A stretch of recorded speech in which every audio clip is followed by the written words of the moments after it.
All right.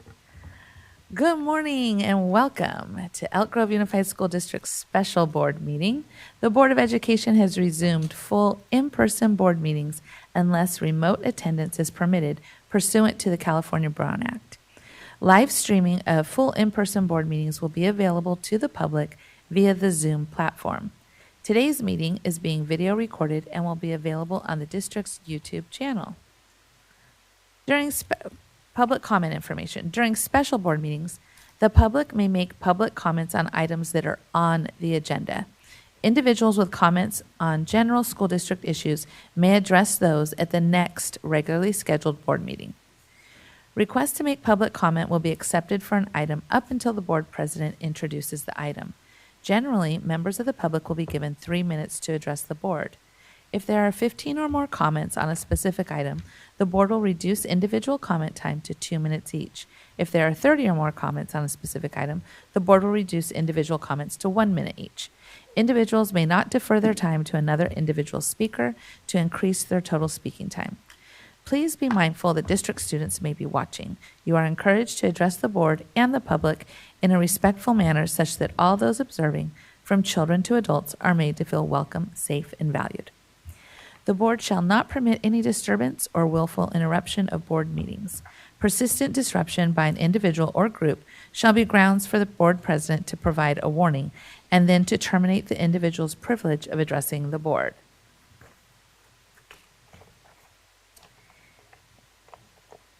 And now for our Elk Grove Unified School District land acknowledgement. We acknowledge that the Elk Grove Unified School District administrative facilities and schools occupy the unceded territory of the Miwok, the original people of the skies, land, and waters where we work and learn.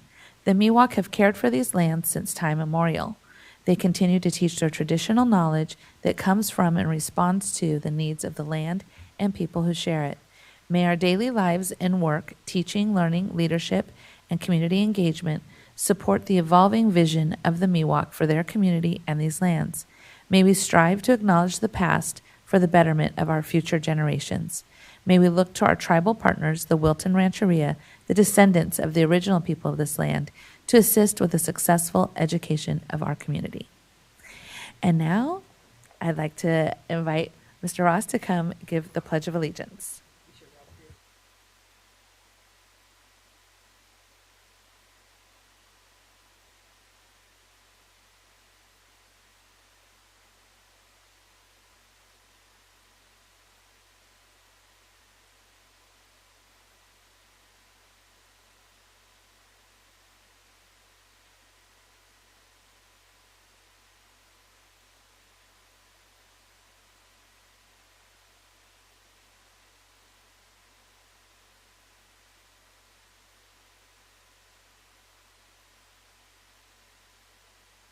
How's that? There we go. So I do want to highlight that the silly grin on Mr. Ross's face is this is his last board meeting. He will be retiring this month, and I just want to highlight that he has made a significant difference in the district, and we are proud to have worked with him and wish him all the best in the next stages. And I might be surprised if we don't see him once or twice in the future, but congratulations, Donna. Thank you very much.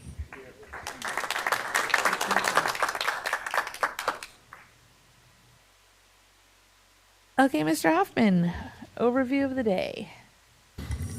Okay, thank you very much, Ms. Jamerson.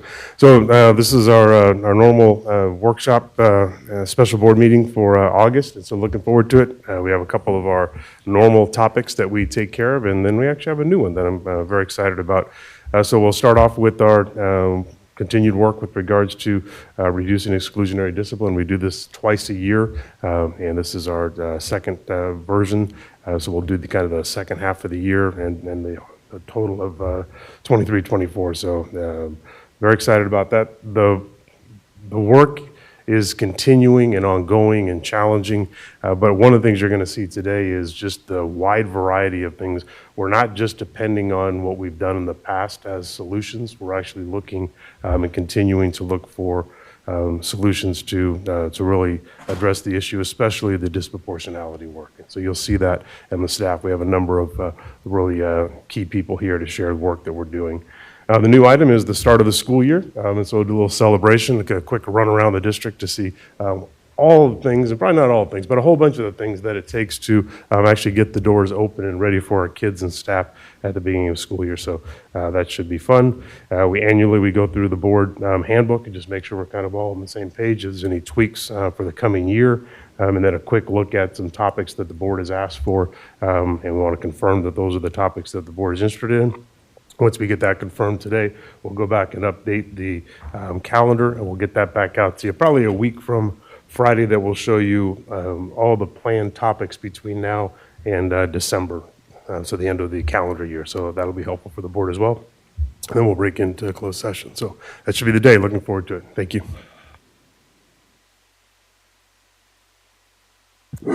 Okay. Dr. Bindi, there she is, for reducing exclusionary discipline.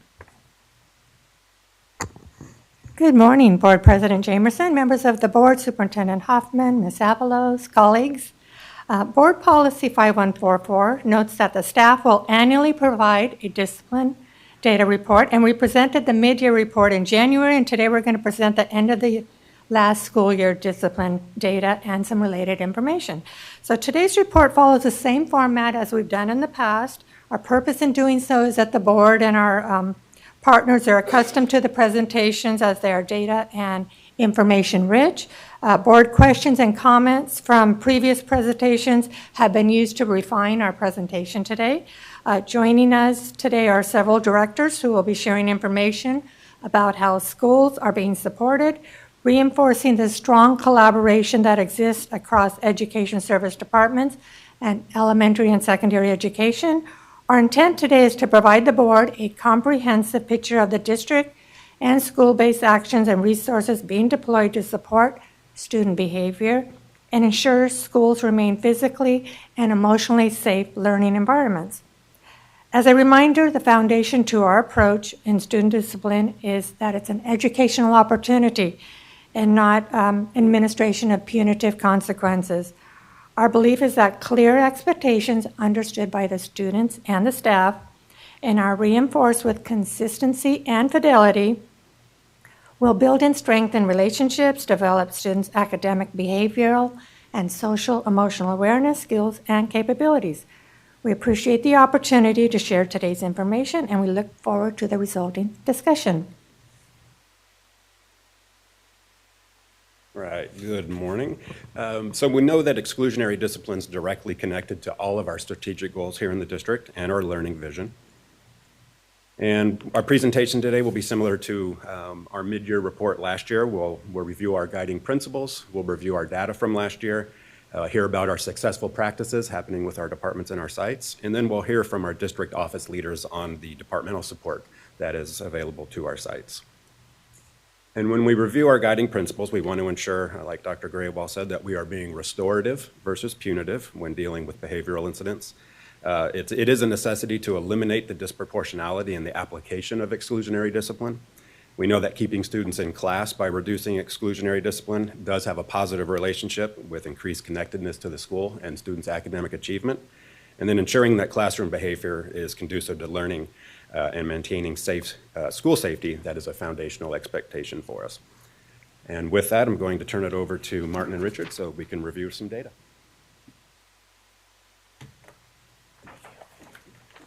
Good morning, everyone. Thank you for having us again this year. Our 6-month review. I'll take that. Okay, so to stay consistent with what we've done, we should all probably see this in our sleep sometimes, the charts and the numbers, which is a good thing because consistency is important. So today we're going to be looking at data. Excuse me. We're going to be showing the following statistics commonly used to report suspension data. Those are counts, namely the numbers of suspensions where we count every suspension that occurs. And then we're also going to look at the number of suspended students. So this is the number of students who received one or more suspension. So one's an incident count and the other is a student count. Our first table here shows end of year number and percentage of suspended students. There's 2 years of data to compare. And then there's 3 data points within each year. You've got enrollment, number of suspended students, and the percentage of students suspended. Down the left-hand side, we start with district data, and then we go into the 3 segments of elementary, middle, and high school. And then within those segments are three focus areas, our disproportionality areas, African American subgroup, foster youth, and students with disabilities. Please note that for this slide, students are counted one time in the overall total, but they're counted one time in the overall total, even if they've been suspended more than once. However, within the 3 subgroups, a student can appear multiple times. So an example is you could have a foster youth student that is on an IEP. They'll show up in each one of those rows. Okay, so starting with district data, you can see in 22-23, with the enrollment of 66,443 students, we suspended 2,677 of those students. That's an increase of 163 students, about 0.2%. Our African American subgroup grew slightly to 781. That's an increase of 20. Foster youth had a slight decrease of 5 students, and students with disabilities grew to 735, which is an increase of 60 students. For the elementary segment, we grew by about 700 students in our enrollment. So for last year, we had 34,137 students.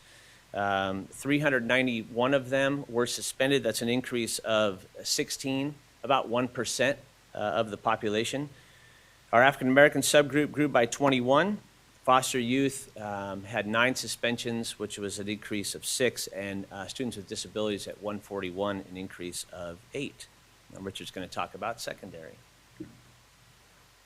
Continuing the same format for our middle schools, we also had a slight increase with enrollment and as well as with our suspensions, a total of 58. That is a fraction of 0.1%. We also had, with our African American students, an increase of 8 students. And then for foster youth, it is an increase of 1 student. That is a 3.4%. But there's a difference because there in enrollment there is 1 minus but 1 plus on the number of students suspended. So that's why they brought it up to that number. For students with disability, there was an increase of 14, but a minus 2 because of the same number of students that grew between one year and the other, and based on enrollment and a number of suspended students as well. For the high school, we had 68 students total of an increase. With our African American students, we had a minus 24. We had a decrease of students being suspended for our high school with African American, as well as a decrease with foster youth of minus 8. But we did also had a slight increase with our students with disability with 39 students. In the next slide, you'll see a kind of like a graph of the numbers we just covered with with the 3 groups plus the district. Where at the very top we had a foster youth. You can see almost kind of like a consistent within year to year in regards to the number in percentage of students being suspended. With our foster, we had a 1% increase, where with our African American, a 0.5, and with our students with disability, a 0.2, and overall with the district, a 0.2 increase also. This is just a graphic. Continuing with the graphics, the next slide, it shows every ethnicity group. As you can see, at very top are African American, with a 0.5 increase from 22-23 to 23-24. Moving down with American Indian, minus 2%. With our 2 or more, there's a 0.3%. With our district overall, it's a 0.2 increase. And with our Pacific Islanders, it's a 0.3. With our white community, we had let's see here, a 0.5. And with our Asian was a minus 0.5. And with our Filipino was a 0.1% increase. But very consistent over the years in regards to these numbers.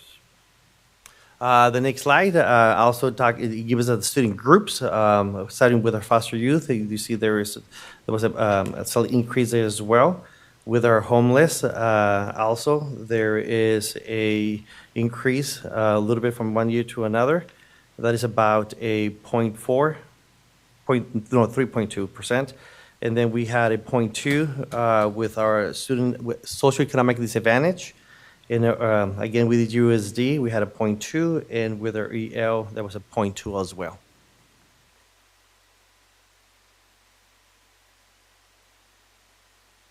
Okay, our next, excuse me, set of data in this table shows end of year number of and rate of suspension incidents. So this is different than the number of actual students. This illustrates the number of incidents that students from the first table were suspended for, meaning some students, excuse me, have been suspended multiple times for different incidents. Example would be you could have 8 incidents that were caused by 2 students, okay? So staying consistent with our format, starting with the district, out of the 66,443 students enrolled, there were 4,347 suspension incidents. That's an increase of 138 from 22-23. Our African American foster youth and students with disabilities actually African American foster youth saw decreases. We had 1,400 suspension incidences for our African American subgroup, which was a decline of 45 from the year before. Foster youth decreased by 20 to 88, but our students with disabilities increased to 1,415. That was an increase of about 70. For the elementary school segment, out of the 34,000 students, we had 587 incidents that were met with a suspension. That's an increase of 13. For our African American subgroup, we had 222, an increase of 18. Foster youth, 10, which was a slight increase of 3. And with students with disability at 285, it's an increase of 50 from 2022-23. With our middle schools, we did had also an increase of suspension incidents, as well with enrollment. There is a increase of 46 with our middle schools. With African American students, there was an increase. There was a decrease of -48 with our African American student group. With our foster youth, there was a decrease. I'm sorry, by -5. But also a decrease with enrollment by 1 student. With our student with disabilities, we had an increase of 19 between one year and the other, but we also had an increase of enrollment about 75 students. With our high school population, we had an increase of 56 students overall. With our African American students, we had a decrease of -36. With our foster youth, we also had a decrease of -14, and also with students with disability, we had a decrease of -7.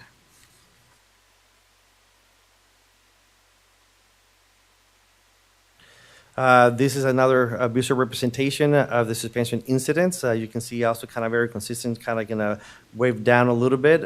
We have a foster youth with a -1.2%.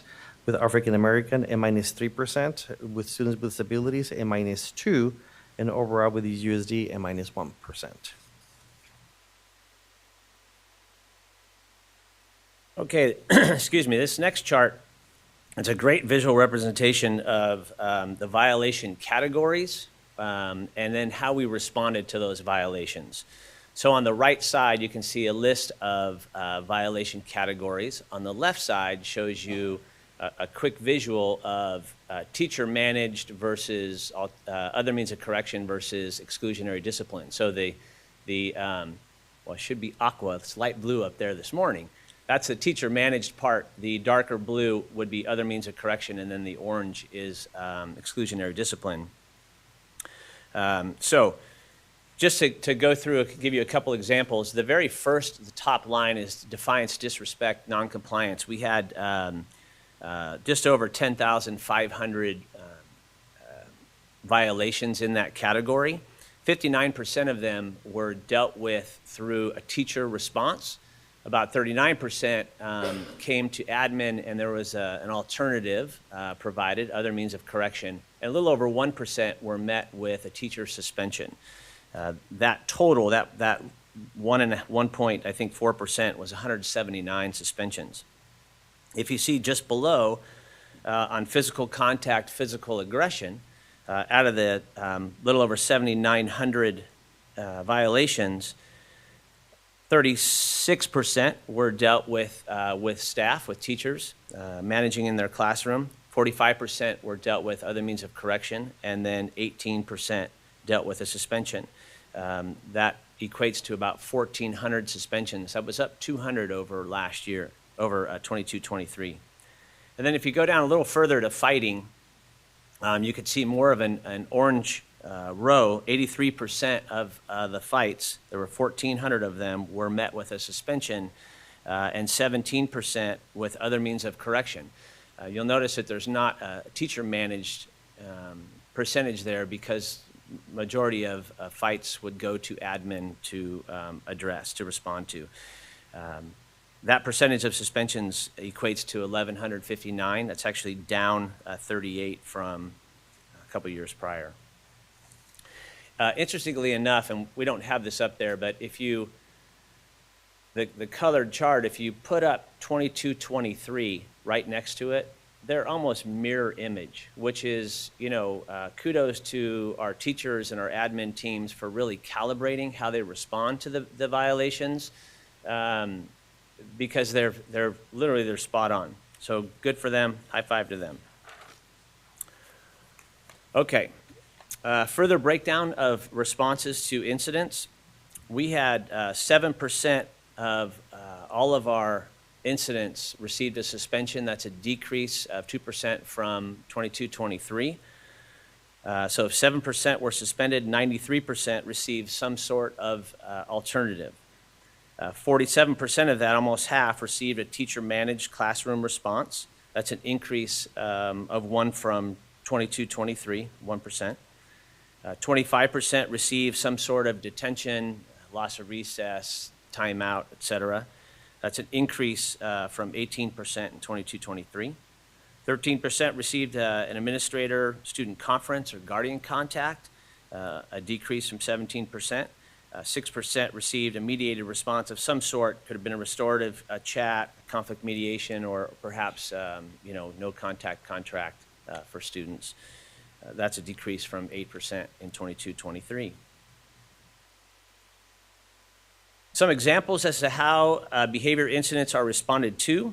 Both teachers and our admin teams rely so heavily on their relationships and the connections that they have made with students and families, so they can handle so many of these violations just with having a conference with the student or calling home and connecting with the family. So a large part of the teacher manage is just that, conferences, and sometimes they have to increase the severity, and it might look like some kind of a detention, a timeout, buddy room.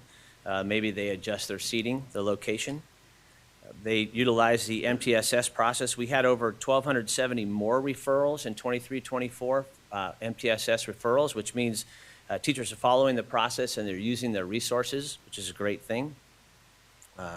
And then other means of correction on the right side, once again, relying on those conferences and parent calls.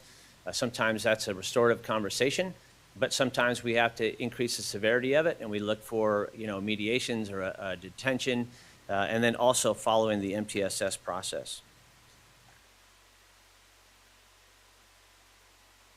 Current practices that we continue at the district and school levels. We have a lot of trainings for our admin teams, our principals, vice principals, as well as staff. And, we start with calibration of practices, and we've done a lot of that. So has secondary at all of our admin meetings. We talk about discipline in one fashion or the other. A lot of times we'll we'll clip something from Synergy that was a real life event and have small groups analyze that, look for different ways that they would have responded, have that discussion or debate, and then they share out with other teams. So we're really trying to hone in that calibration of practices, and it's vital to our approach. We have, Well, you'll hear more about this from Mr. Jones, but all of our admin teams have now had some level of restorative practices training, and that's continuing. Our CPL department has done a fantastic job creating many offerings of diversity, equity, and inclusion trainings, as well as the instructional framework, which, if teachers have more support learning how to provide great instruction, it keeps kids more engaged in class, academics go up, and then sometimes the behaviors will go down. And then our student support health services, social emotional learning, and mindfulness. There are a lot of mindful moments in class, and many are connected to the SEL and trauma-informed trainings. And then de-escalation, something that we're going to get new this year, which is much needed, to help admin and staff understand how to de-escalate someone and how unknowingly sometimes we elevate a student that's already escalated.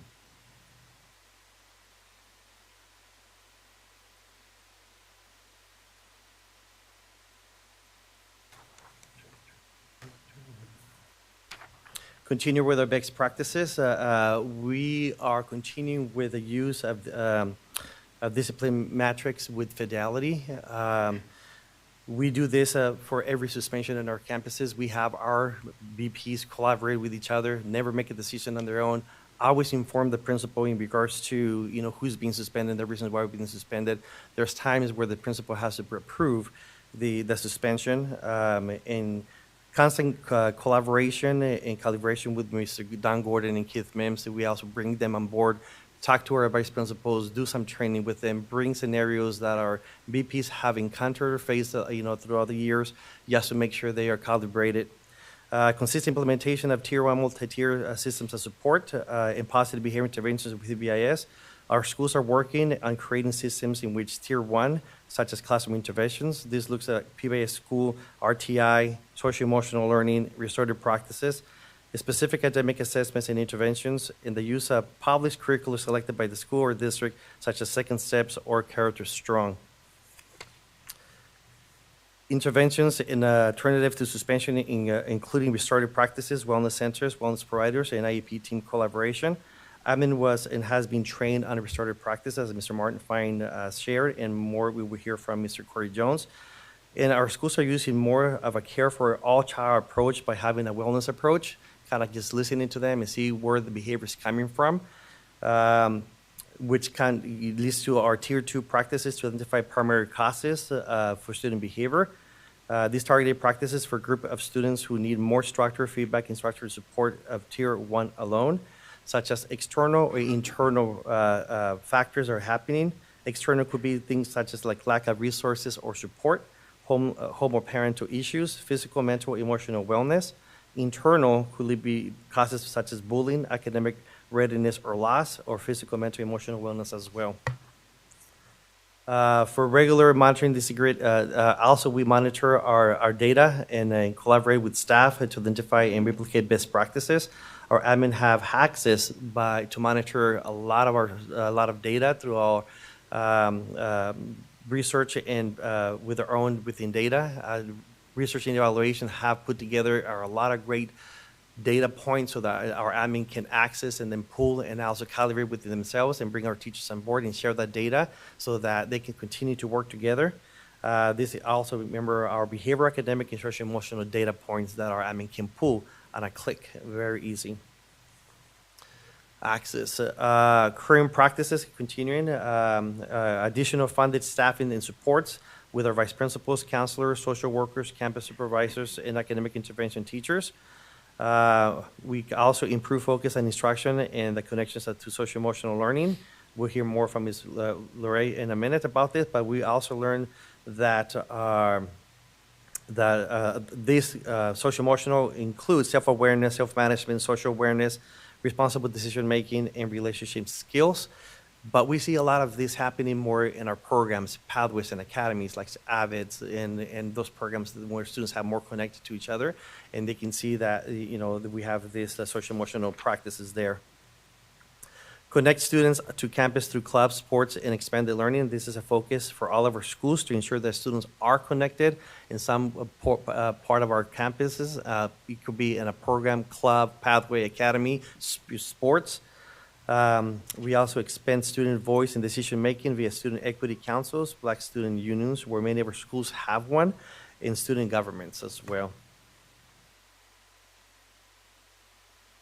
Also connect with our families, to build relationships in order to support their understanding of school culture and expectations. Our sites are celebrating more and more the culture of our students. We want to make sure that our students find identity in in our campuses. We need to make sure that our students find that they are not alone and that they have a group that they can be with each other. We also bring programs such as PK or Parent University to support the parents as well, to make sure that they are understanding the educational system better and how they can support their kids better at home. We are also learning more in a few minutes from FACE in regards to these areas of focus. Our focus is to calibrate and calibrate and encourage our sites to do the same. Speaking of which, I would like to take this opportunity to introduce our interdepartmental supports that will share the amazing work that they do at our sites. We will have Lorraine Blanquez from Curriculum and Professional Learning, and then followed by the Educational Equity Corey Jones, and then Lisette LeMay from Family and Community Engagement, and then Special Education Anne Regali, and ending with School Support and Health Services, Don Ross.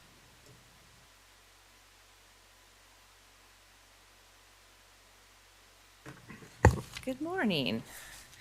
So when we're looking at curriculum professional learning, we're looking at the systems that we have in place, and then the support, and then the direct support at sites.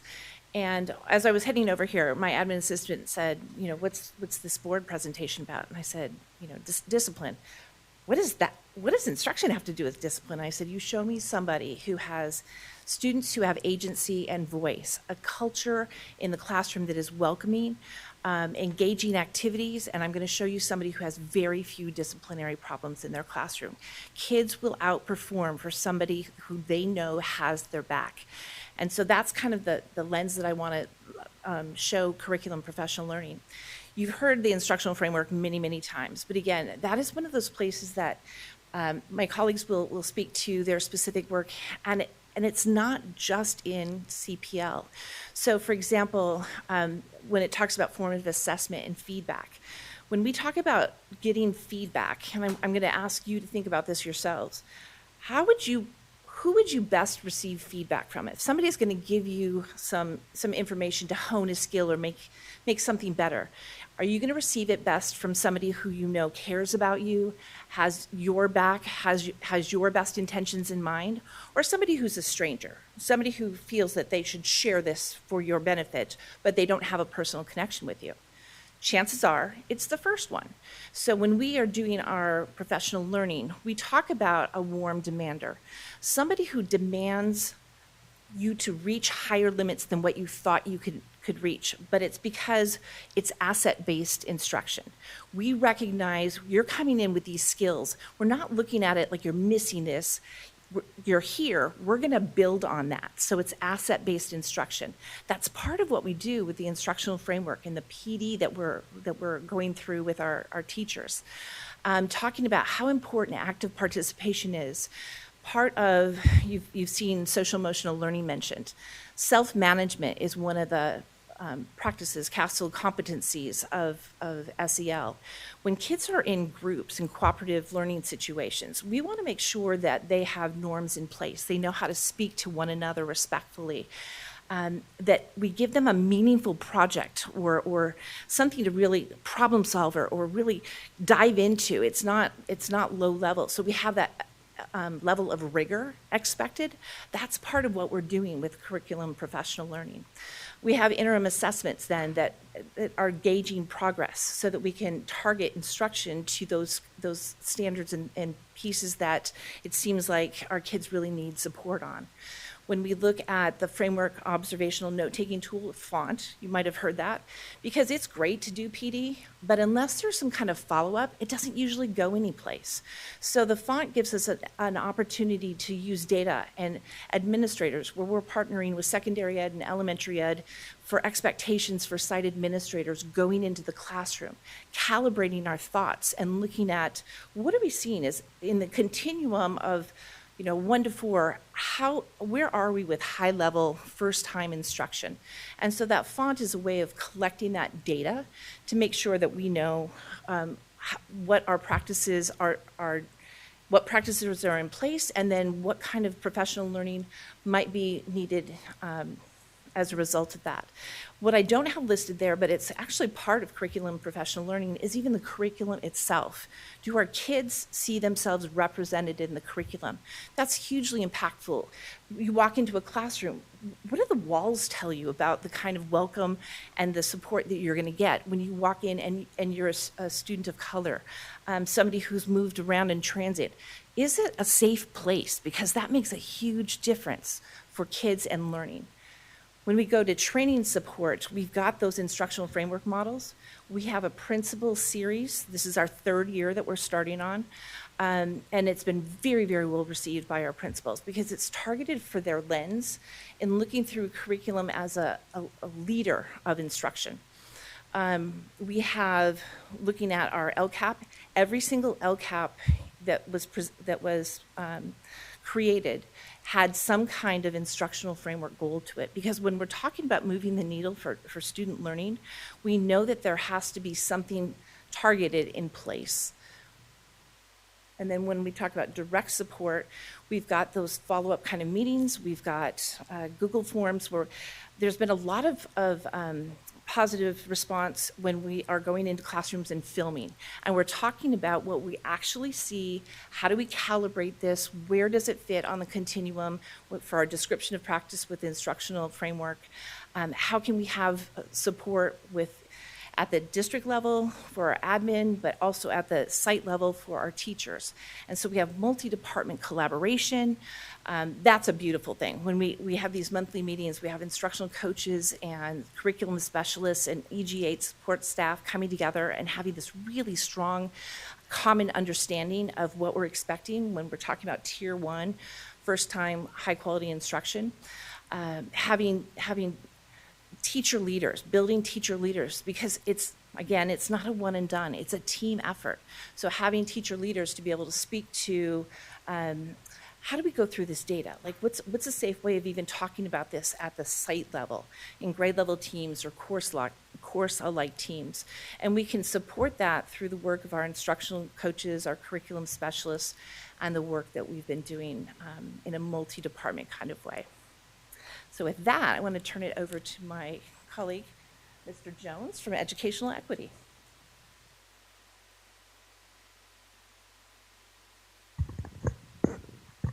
Thank you, Mrs. Bloomquist. Good morning, everybody. Thanks for giving me the opportunity to share a little bit about what Ed Equity is doing to address specifically the disproportionality and the suspension numbers. First off, I just want to say the things that I'm going to share are some of the things.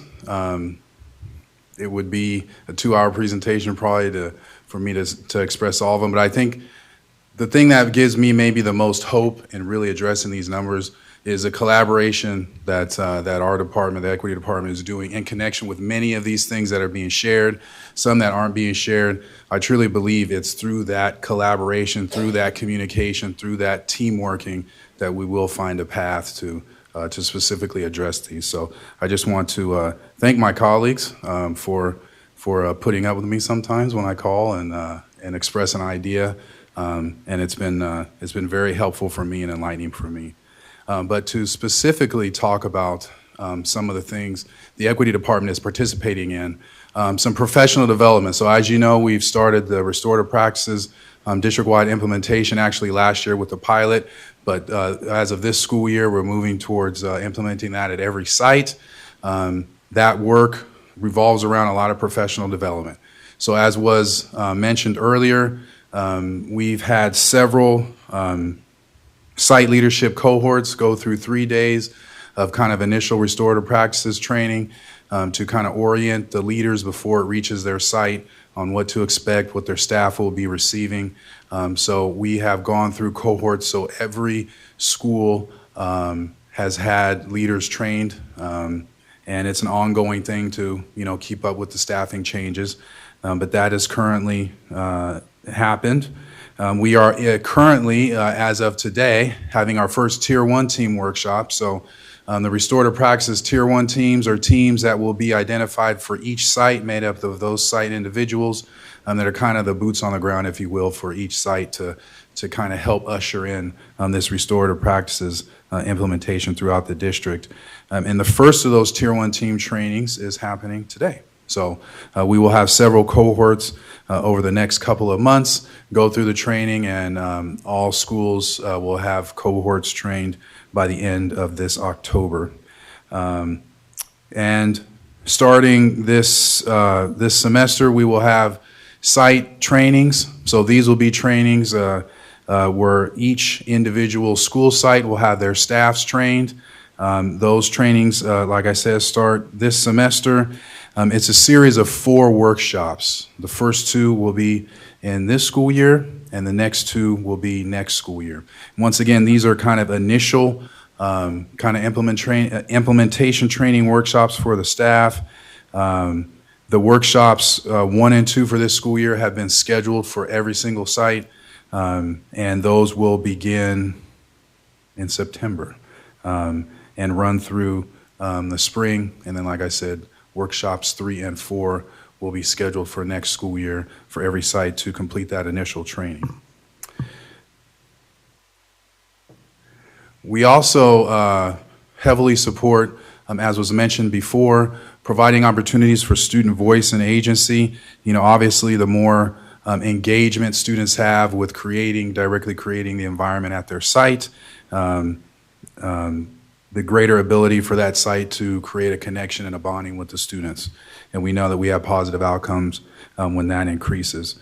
So we have several targeted student programs that we coordinate and support through the Educational Equity Department, Black Student Unions, Student Equity Councils, Young Men of Color programs, and the Native American student groups. Once again, these provide an opportunity, a specific opportunity for students to lend their voice and give them some agency in creating the environment at their school site. And we are also, as a department, exploring and connecting with my colleagues here about collaborating around some revisions to the discipline matrix, specifically these restorative practices, skills, and strategies that the staff, district staff will be learning, specifically trying to figure out and purposely insert them into the matrix in places that make sense as staff kind of gain these skills and resources. Thank you for letting me share a little bit, and I'll turn things over to Ms. LeMay, the Director of FACE.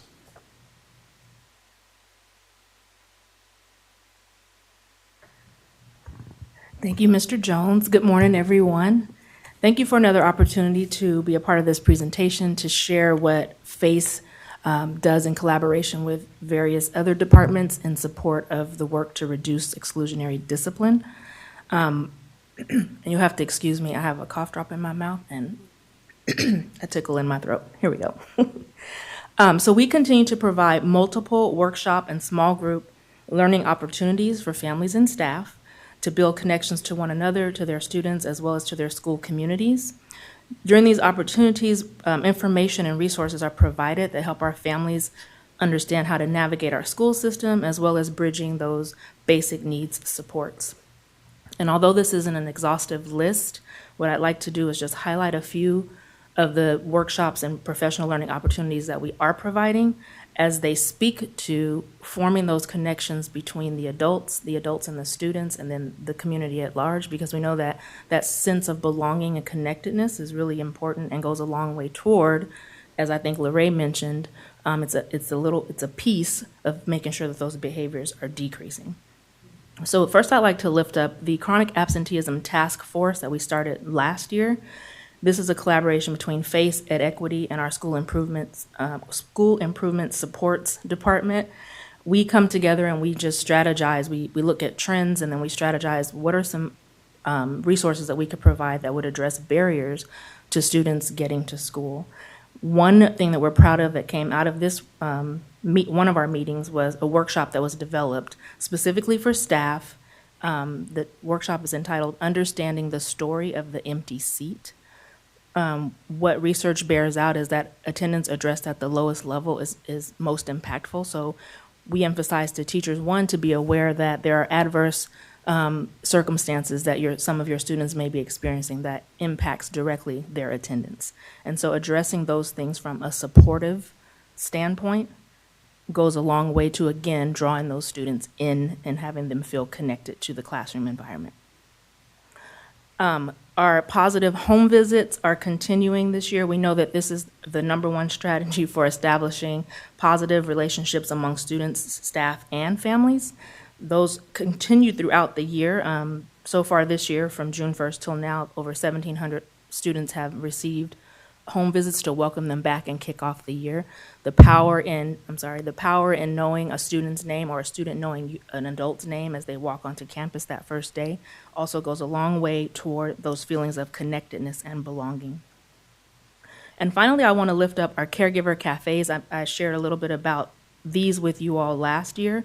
We are continuing these, and we're also expanding them. So last year, we started as a collaboration with our special ed colleagues, and we hosted a series of 3 that focused on different topics that those families wanted to know more about, to talk to each other about, and learn from each other about.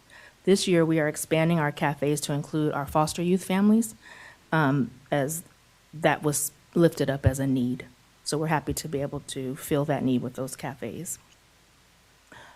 I want to say that ultimately the goal of all of this is that all of our families are able to speak to how well their students are doing in school at any time of the year. Families should know what their students are expected to know, so they know what questions to ask. And ultimately, how they can help their students at home, whether that's with attendance, behavior, or academics. Thank you for listening. I'm going to pass it off to my colleague, Anne Regali.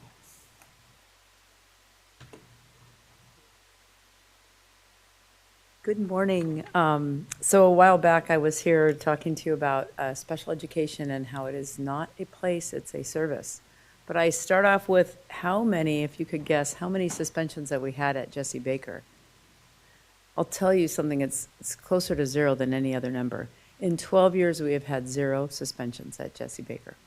A number of years ago, if I was in this role, I could sit down, and that would be the end of my conversation. But as you know, we've really moved towards inclusive settings for all students, students of color, students, foster youth, and students with disabilities. And parents want their students in school with other kids.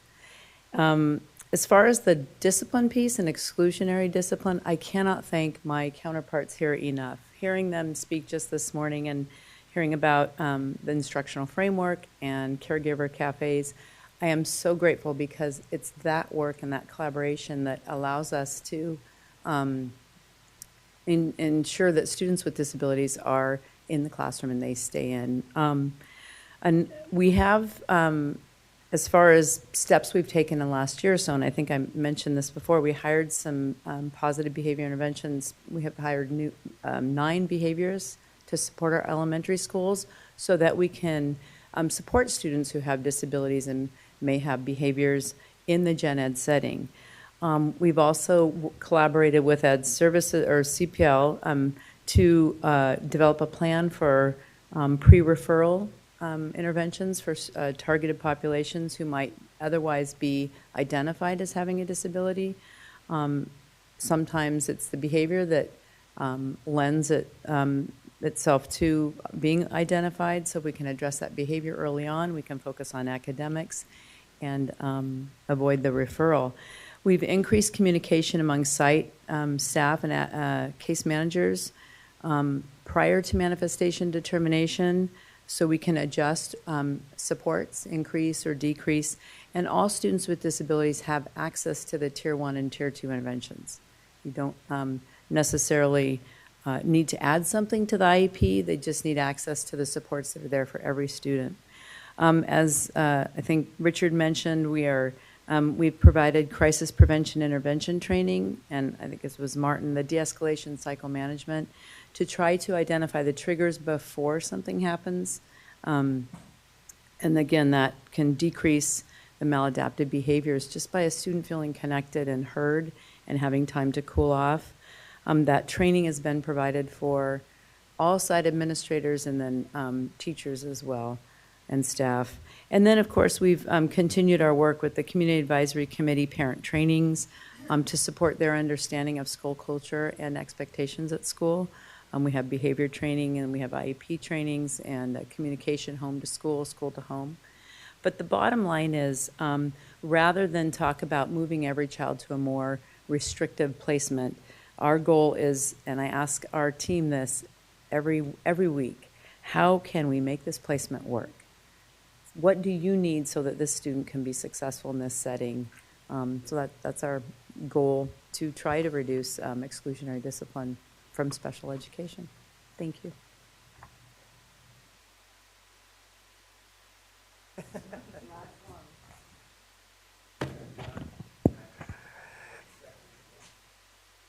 What's that? What did you say? Okay, I'm going to wow you for the first time ever, right? Well, I go with that boring presentation that I do every time. Let's do something new. All right, no pressure.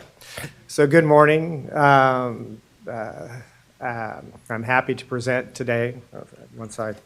Thank you. On the work that Student Support and Health Services is doing as far as helping to prevent and reduce exclusionary discipline.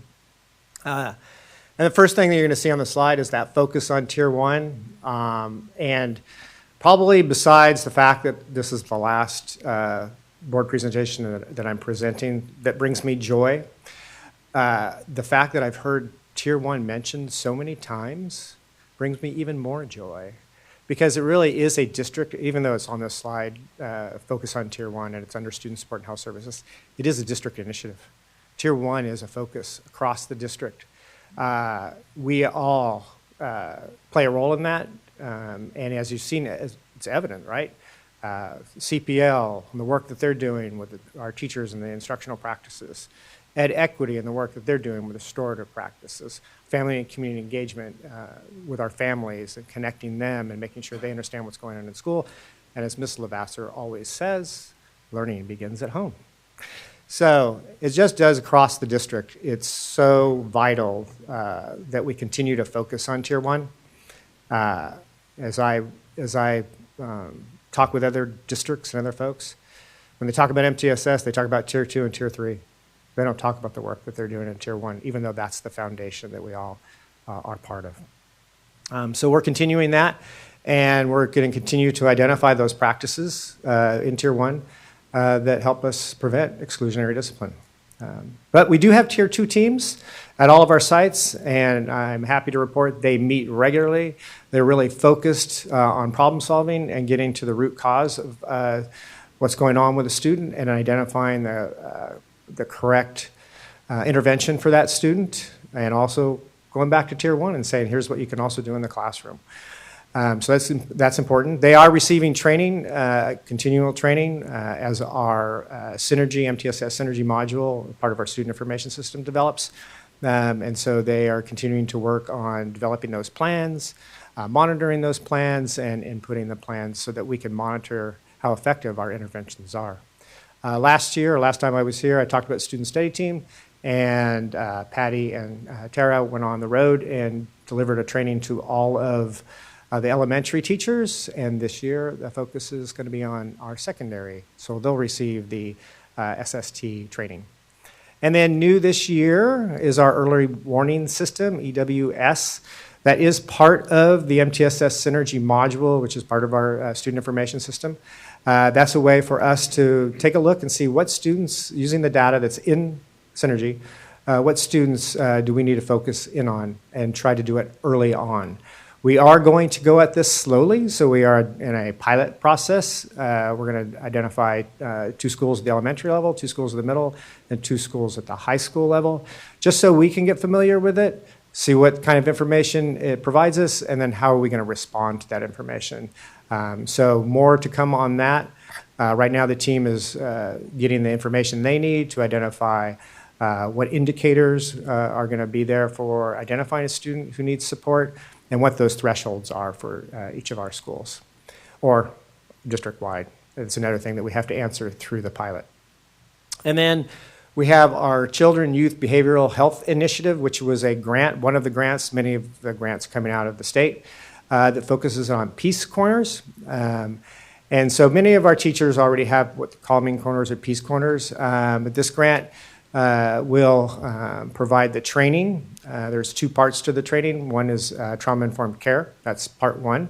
Once teachers have done that, they'll get a training on how to implement peace corners within the classroom. And then after they've completed that training, they will be able to identify and select items in the classroom that will help them implement the peace corners. And there'll be items that they feel comfortable using and that will work within their classroom. This has not changed much from the last time I was here. We continue to offer these trainings because we're a large district and we're going to continue to move forward with each of these very important trainings. I'm happy to say that the MTSS training, we're closing in on 6,000 folks having watched that video and gone through that training. So it continues, and if you haven't seen it and you'd like to, let me know. I can get you free tickets. Do we continue with the social emotional learning? We're continuing with PBIS, and a lot of schools now are doing their Tier 3 interventions of PBIS because of the growth that PBIS has made over these last few years. Again, our mandated bullying prevention we're continuing to do, foster care, and the homeless education folks are working with our staffs to help them understand the dynamics of being in foster youth or being somebody who's experiencing homelessness. Dawn and Keith continue that discipline calibration. And then, as mentioned a couple times, we are doing a de-escalation training. That is a collaboration between our PBIS behaviorist coaches and the CPL coaches. They'll be presenting that training at a staff meeting this year, so all teachers will receive the de-escalation training, and that was an ask by EGA that we responded to. So a good partnership, and I was able to see the TOT the other day, and it's a fabulous training on how to identify and early on so you can support kids before they get to that escalated part. But if they do get escalated, tips on how to help bring them back down. And then finally, the direct support. Our wellness providers continue to, when they're not doing Tier 2 and Tier 3, they're in the classroom and they're working with our administrators. They're part of teams consulting and collaborating on social-emotional learning aspects, behavioral aspects for students, and providing that support in the classroom and at various meetings. But they do really focus in on their job as Tier 2 and Tier 3, so they're doing those check-in, check-outs, the group interventions, the individual counseling, developing behavior plans, and doing the assessments that are necessary to identify the right supports for our kids. And then foster youth and our Safe Office Homeless Education are continuing to provide support to our students and families through that case management and also through academic supports, because we do, both departments or both programs have academic intervention teachers as well as social workers on their staff and counselors that can provide that additional support. I believe it's now open for questions. Thank you very much. I'm going to go ahead and start with Ms. Albiani.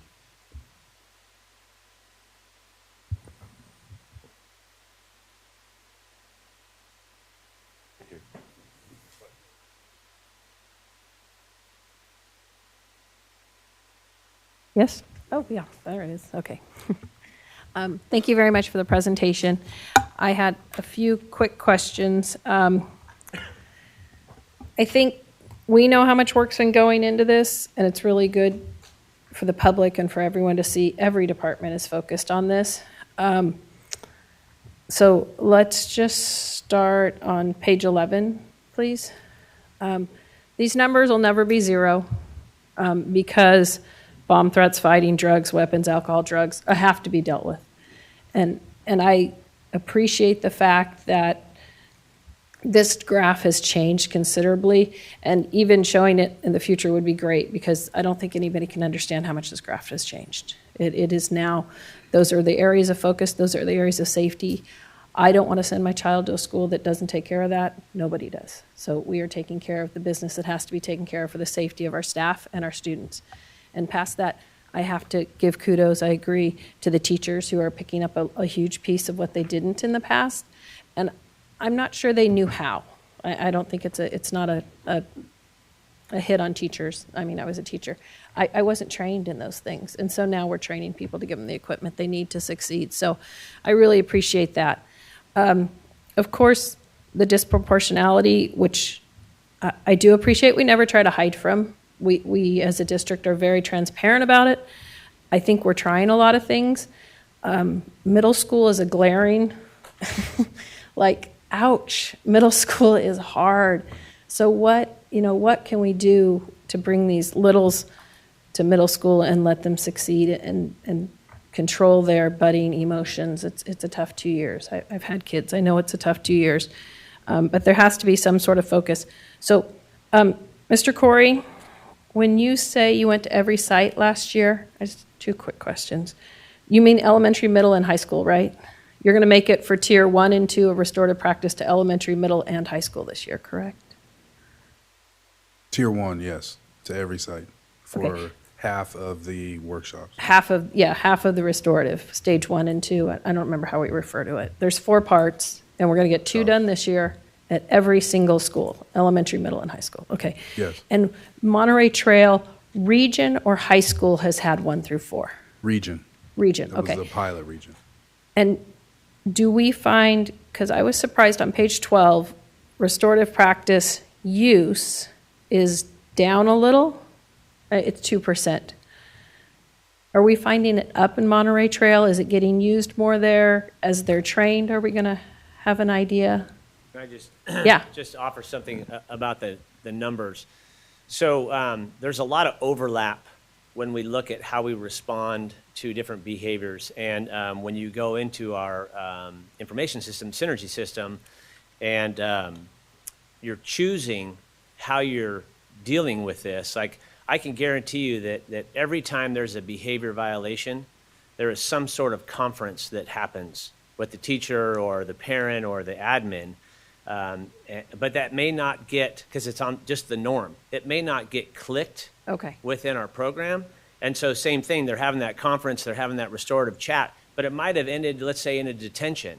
And that's what, as a teacher, I choose to, or admin, choose to That was the result document. of a restorative conversation, and restorative conversation might not have gotten checked because we checked the end solution. Correct. Okay. So that's that, okay.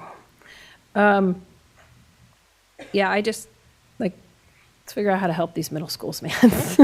That's a tough spot to be. Your obvious question becomes, what's next? I think we do a lot. I appreciated the early warning system idea. What we're doing next, who we're learning from in the community, who we're learning from in the nation, of what best practices are. And I, for one, love how many times the words best practice were used in this, because I am a silo of excellence person, and I think we have different schools that can definitely teach each other. And I've seen how that works. I've been to those meetings. I see how that works. And I think it's a demonstration of our commitment to this. There's 9 of you here today to talk to us about it. So it is not a little thing to us. It's something we take seriously, and I know our board takes it very seriously, and I appreciate your attention to it as well. And I think I always want to remind us, we're working against a history that is not this. We're trying to change a system, and we're trying to change a wave. And the kids that come to us had parents who went to a school that did not treat them this way, very possibly. And so you're fighting a bias that they're bringing with them because of the way their parents were treated in high school, and the parents have gone through, and the things they've had to go through. And so we just have to give extra grace and extra love to those kids to say, we want you here, and we want you to succeed. Thanks. Ms. Chaitis Espinosa? Thank you, Madam President. I am a little confused by the data, and I'm wondering if maybe you can help me reconcile some of it. So slide 5, number and percentage of suspended students, about 75% of those indicators are worse from last year. And slide 11, detailing our responses, you said that it's virtually identical to last year. So the indicators are worse. We seem to be doing the same things. And I wonder kind of what we're missing here. What is the discrepancy? You know, what is driving this? Is there any data? Are there any qualitative trends that we've observed that would explain? And, you know, the magnitude is not great, but again, to see us go in the wrong direction in so many of these indicators is concerning. So I wonder if you've been able to make any educated guesses about what's driving that.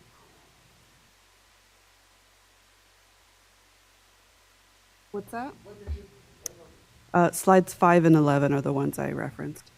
Yeah, one of the main differences as we look through this data is while we're seeing great work done in the classroom with teacher correction, alternatives in that matter, it's the offenses that are mandatory to suspend on, such as fighting. We know that fights are up from last year. I don't recall the exact number, but I believe it was close to about 200 more. So when we have those things happening on the campus that are mandatory to suspend, that's where we're seeing some of those larger discrepancies. Another piece, Nancy, I think could be is we've done, this work has happened over years, with the direction of the board and the team diving into it and resetting the discipline matrix, the training with regards to the nuts and bolts pieces that we're doing, and you can see that calibration having an impact to get us to a certain point. And I think that's kind of what you're seeing here is we're not jumping back up. It's kind of a little bit up and down. So we're kind of in that spot where those practices have gotten us so far.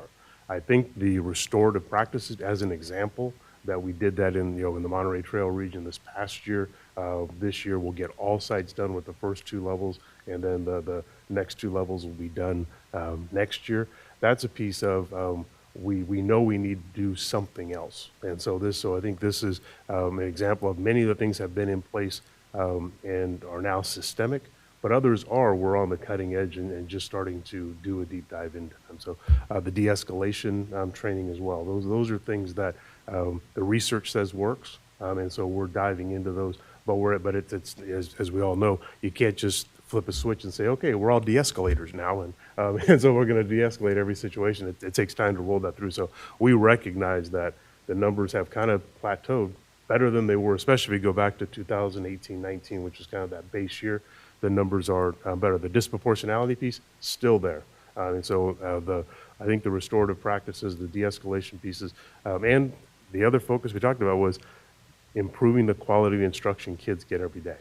That work as the classroom settings are more engaging and more welcoming, we think that should have an impact on this. And the other point is, what is the exact right number of suspensions? Because it's not going to be 0, because we have to make sure our schools are safe for all kids. So there is a place where I don't know what that number is, but it's not 0.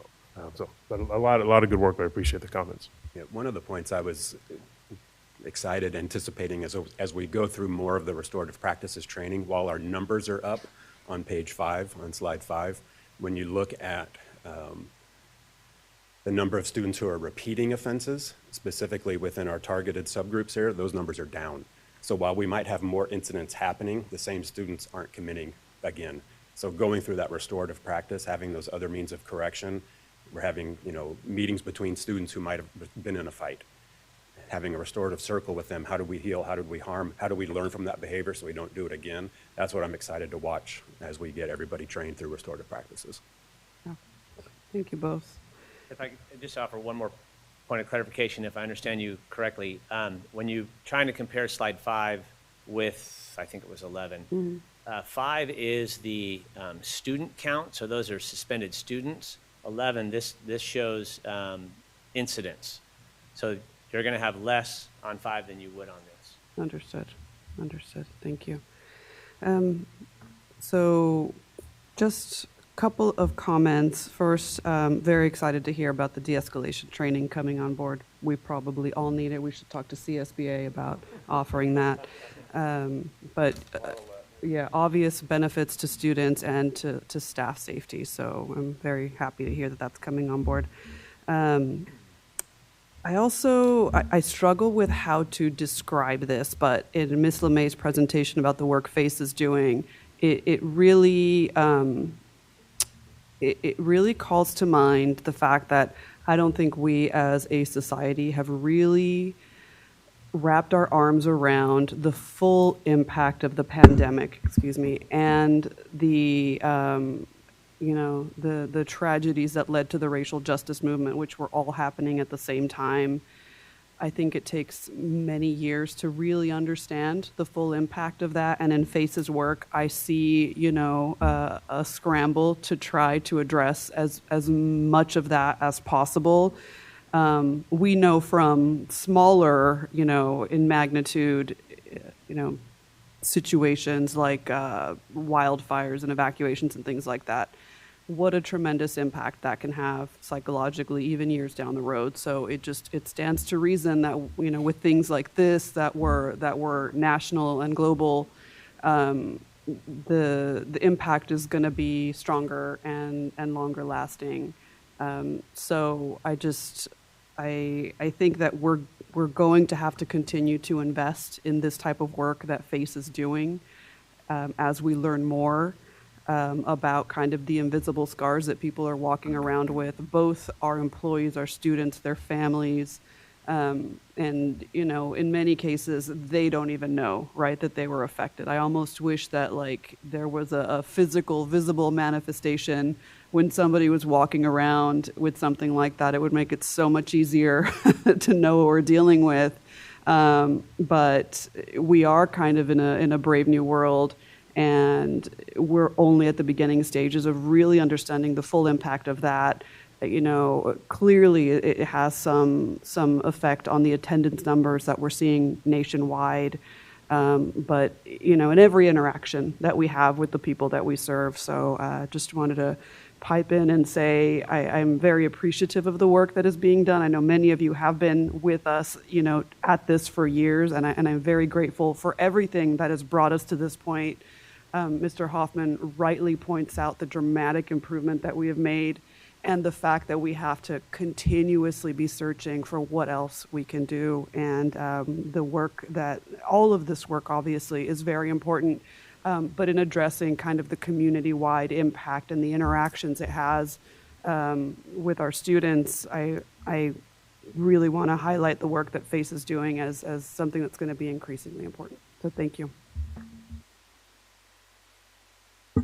Mr. Fortuna? Thank you. While Nancy was talking, I was kind of putting things in order so we could kind of make sense of what I have. First questions are going to be directed to Richard and Martin and Chad. And I've had this discussion with Chris many times. On the whole, as I visit classrooms, I observe, and when I say classrooms, the full gamut, the elementary, middle, high school, when I visit classrooms, I see welcoming environments. I see teachers addressing the curriculum in a multitude of ways. And I see engaged students. Am I wrong? No. So then that brings me to a question and conclusion that, and following up on what Nancy had said, either our trainings and as we look at numbers, either the trainings and the interventions aren't working, or there's factors beyond our control that influence numbers. Chris had said we're never going to get to zero. That's true. and I think the number is going to be higher than 0. As you look at slide 11,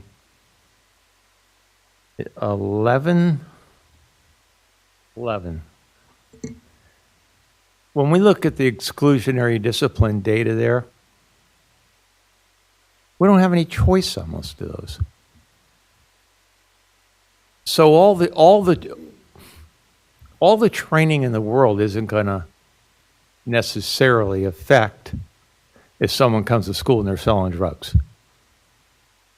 And if they're selling drugs, there's an action that we are required to take. And we take those actions irrespective of who the child is.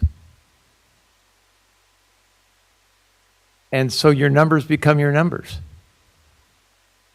And there's things we can continue to do, but there's many things that we can't do. When a kid calls in a bomb threat, it's got to be dealt with. When kids are fighting, it's got to be dealt with. When we have arson, it's got to be dealt with.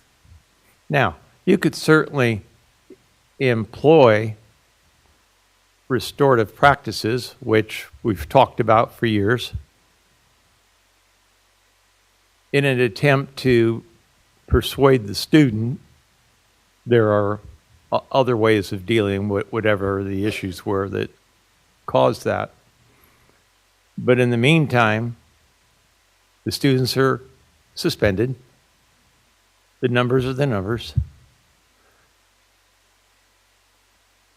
And I don't think anybody could point to this district and say that the district has ignored this particular issue. So, you know, I believe we've done a great job. And I know we're going to continue to do the work. But I'm not alarmed by the numbers.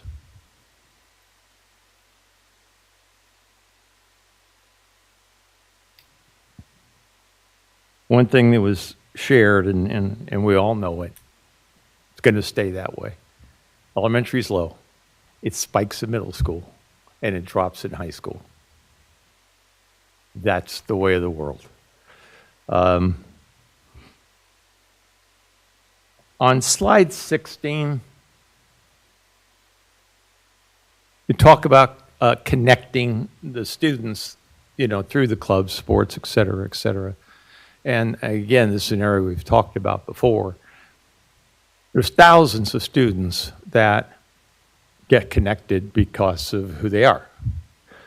What are the kinds of things we're doing to try to connect those kids who, for the most part, are never involved or minimally involved? What kinds of, how are we reaching out? How are we identifying those kids at the schools and giving them those opportunities to make the connections? One of the ways that we have is last year we began work with 5 Star. It's a program that we have through our PBIS where we can actually track students. So if you go visit a campus now, especially the secondary with students who are late, they're going to have their phone out. We're able to scan them or use an app to identify if they're late and so forth. We set a goal in secondary for 90% of our students to be engaged through 5 Star in at least one activity throughout the year. So that might be something like attending a sports game. The announcer can make an announcement, send something out on the app at a football game, and the students can respond. We can track who went to the game.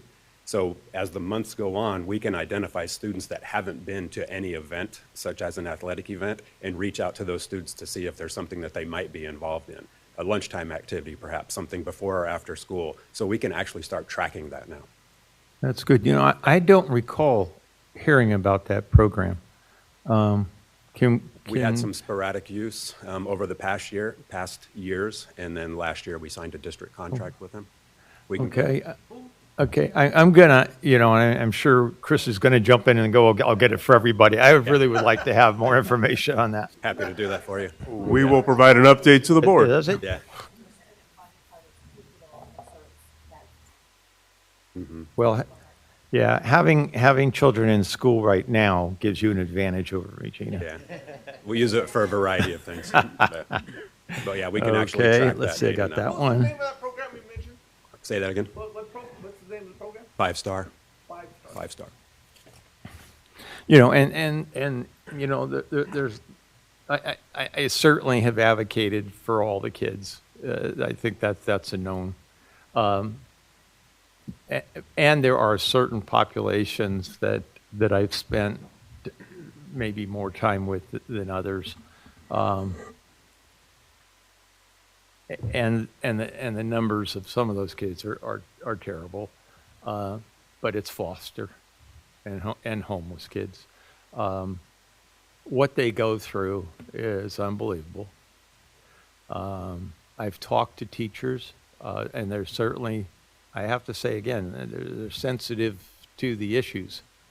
But the emotional trauma a lot of those kids go through, I'm happy we have the supports that we do have.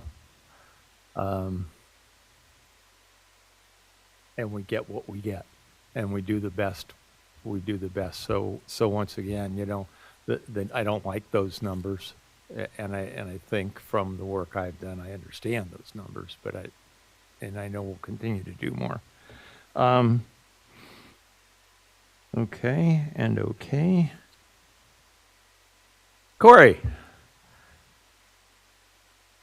have a place there at the mic. Corey.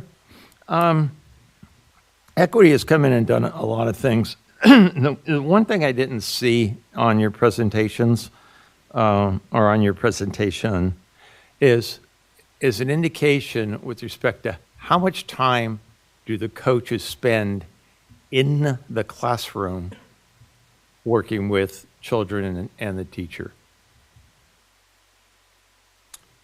We have some data on that from last school year. We're trying to create a system and a structure where we can capture some of that data. So that can be something that I can provide after the meeting. Okay, thank you. And Lisette.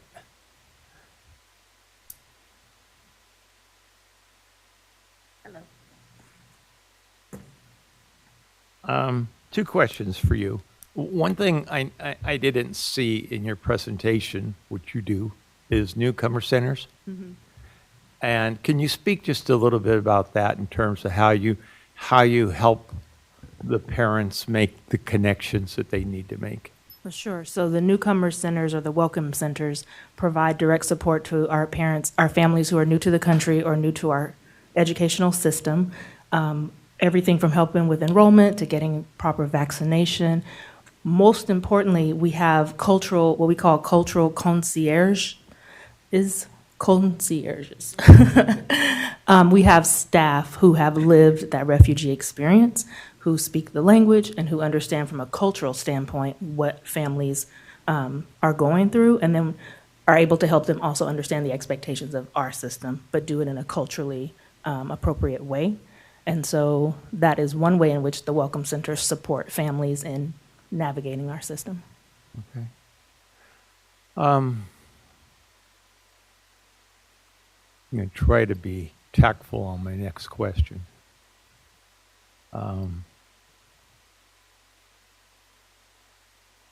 There's a lot of things that the district does well, and there's things that we need to improve on. I have been, over the years,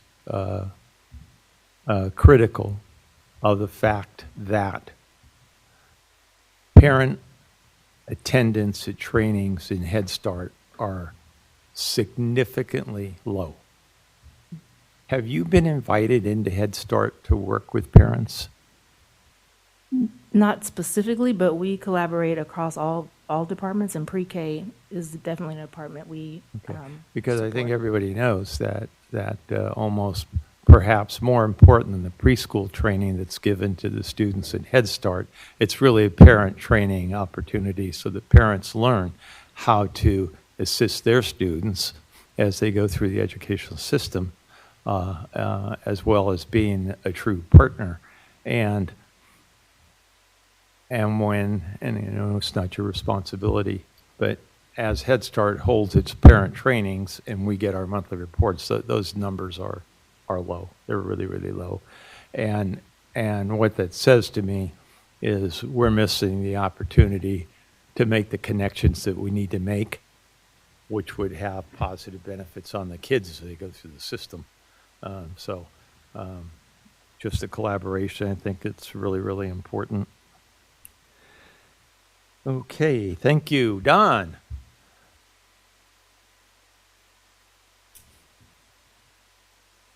On slide 25,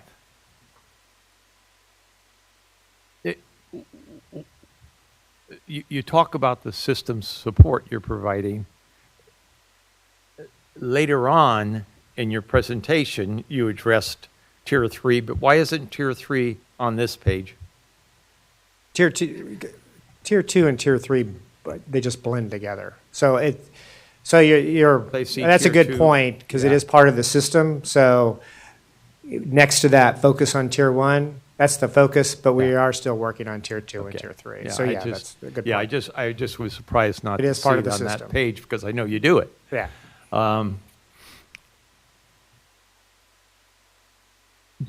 Do you have data, and I'm asking a question off the top of your head, that addresses how many Tier 3 level interventions we get to in a year? Yes, we can. I don't have it on the top of my head, but we certainly can pull that data through the MTSS module that I referred to. When a student's referred, that goes into that module, and then the intervention that's done for the student. If there is a plan that is developed, so if there's if there's going to be an FBA that's developed, a behavior support plan that comes out of that, it will be in the module and input into the module. So we should have that data. We're getting better at getting better at the input, because data is only as good as you input it. So, but we do have data around that area for all the Tier 2 and Tier 3. Okay, thank you. Stay up, please. Ann?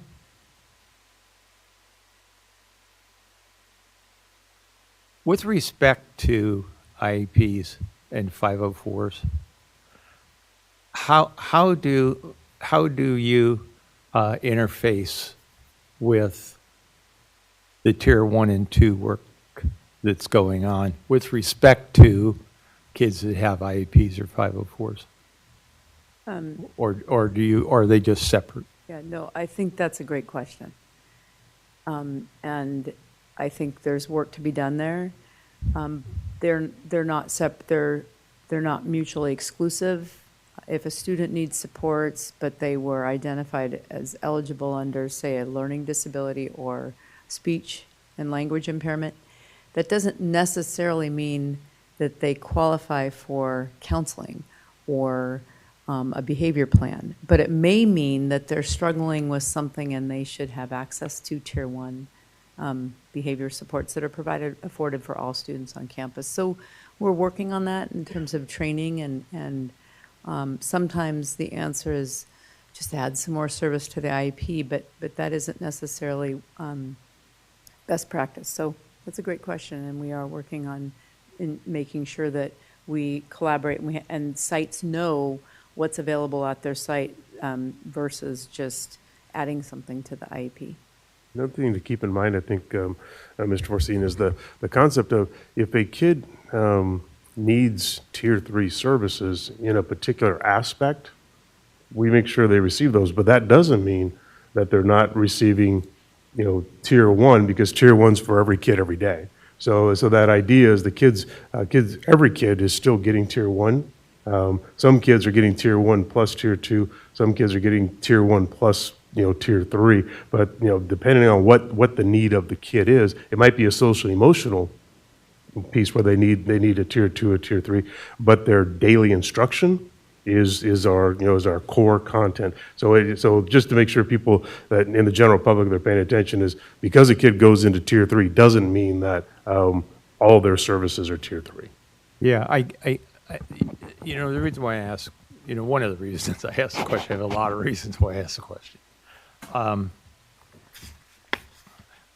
given that I have and have had an extensive special ed background and certainly are aware of the challenges that continue,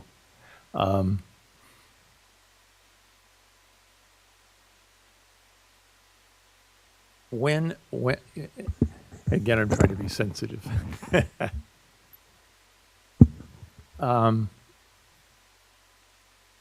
When a child who has an IEP, which specifies whatever it specifies, is identified to go into a tier 2,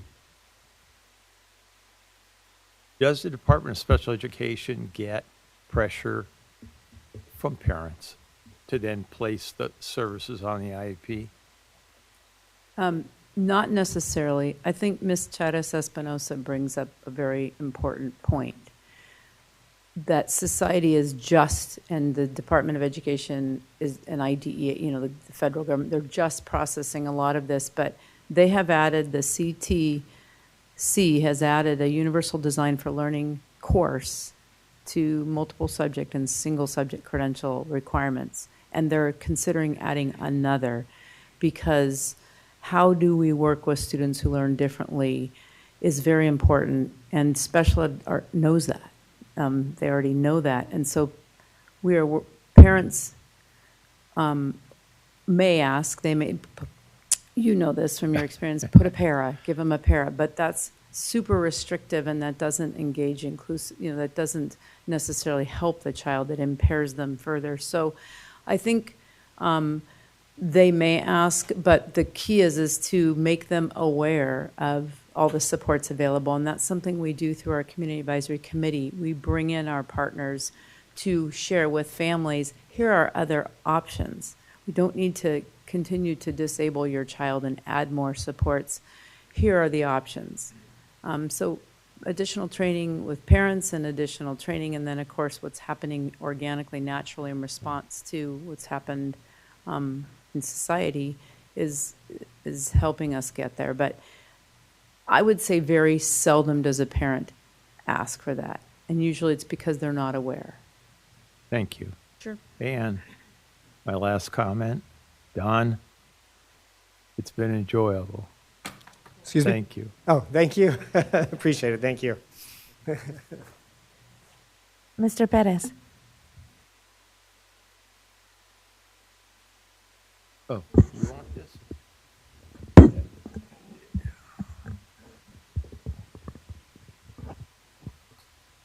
How much time I have?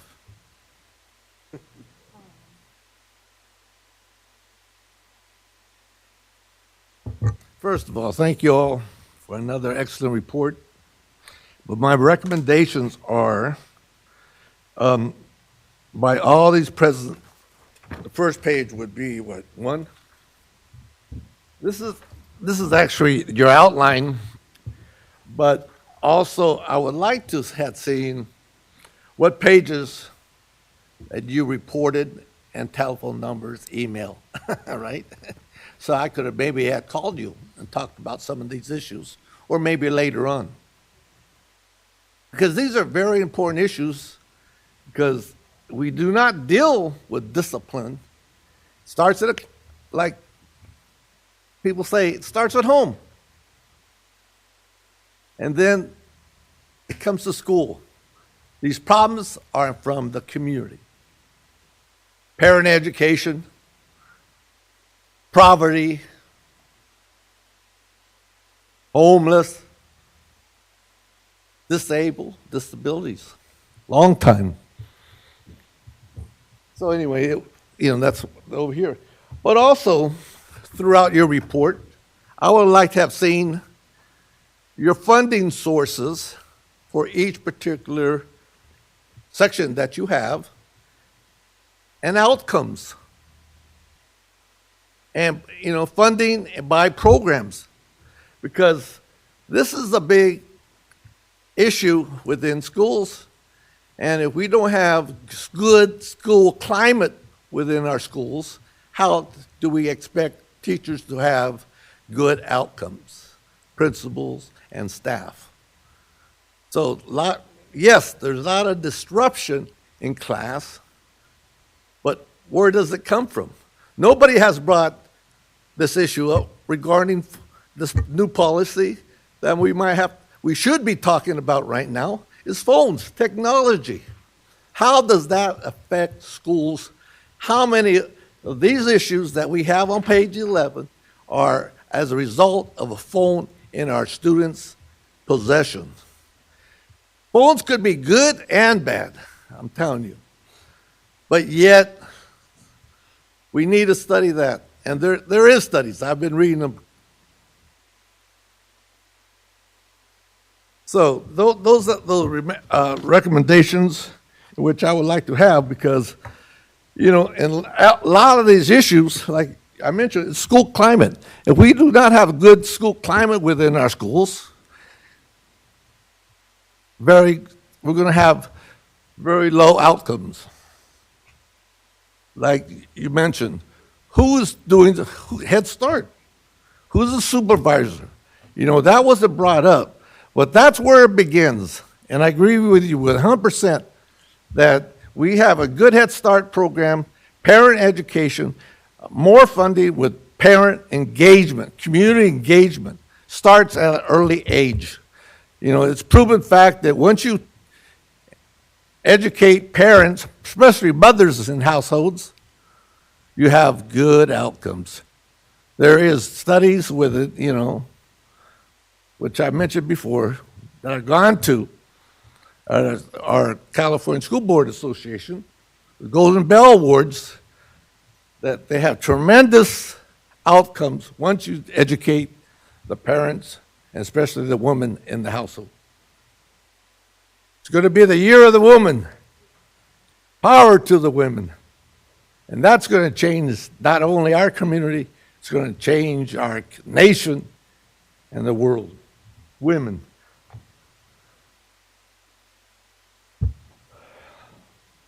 So, this data, page 11, and is only a big picture of our district.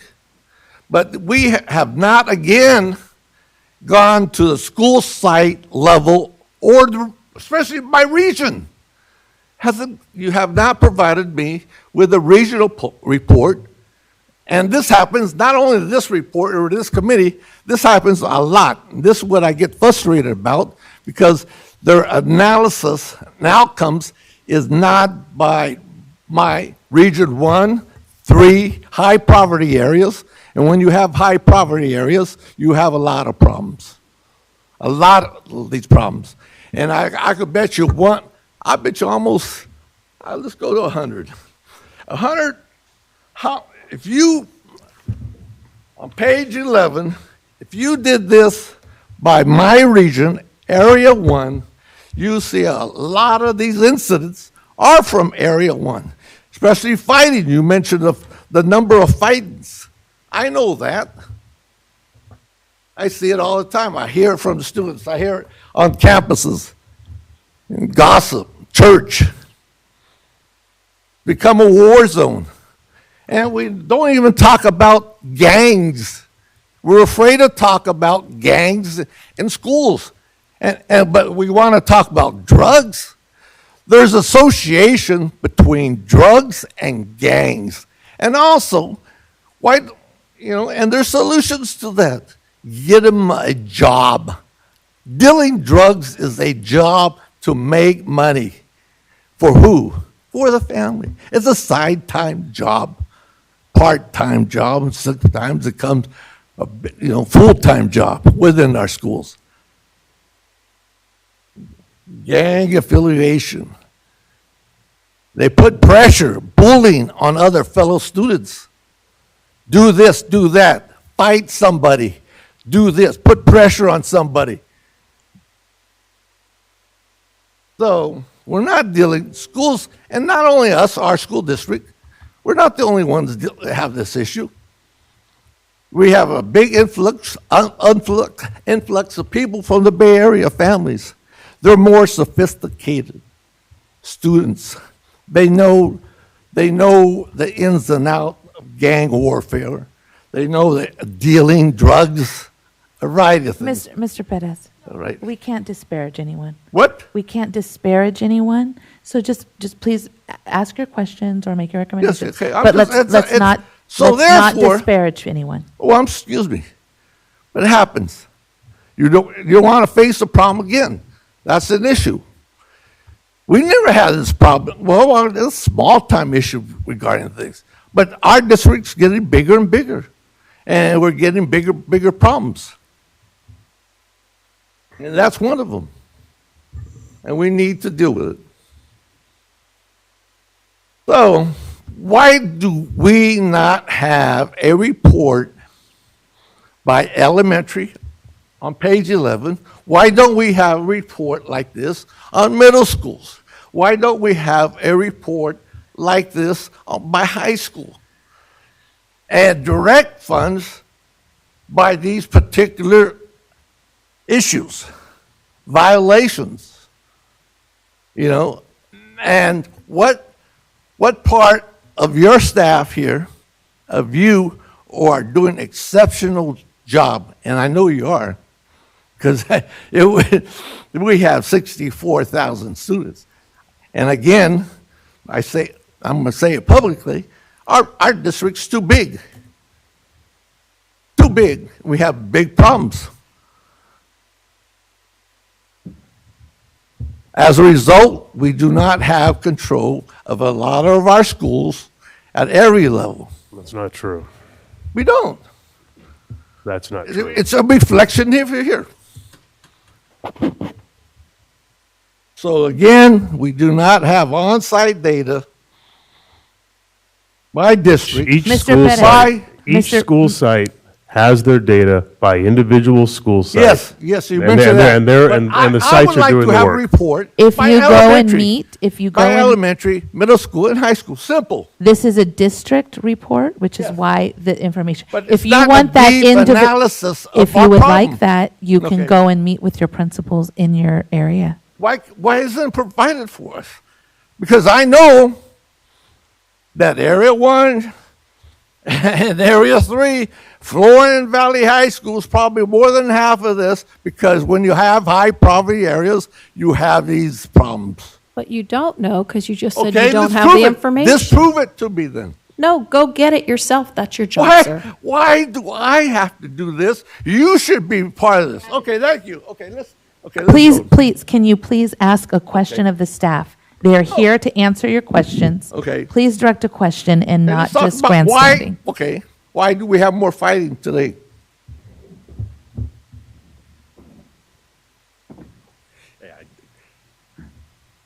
Thank you. Are you done? No, I'm not done. Well, then I you asked a need, question. I'm waiting for an please have a answer. seat.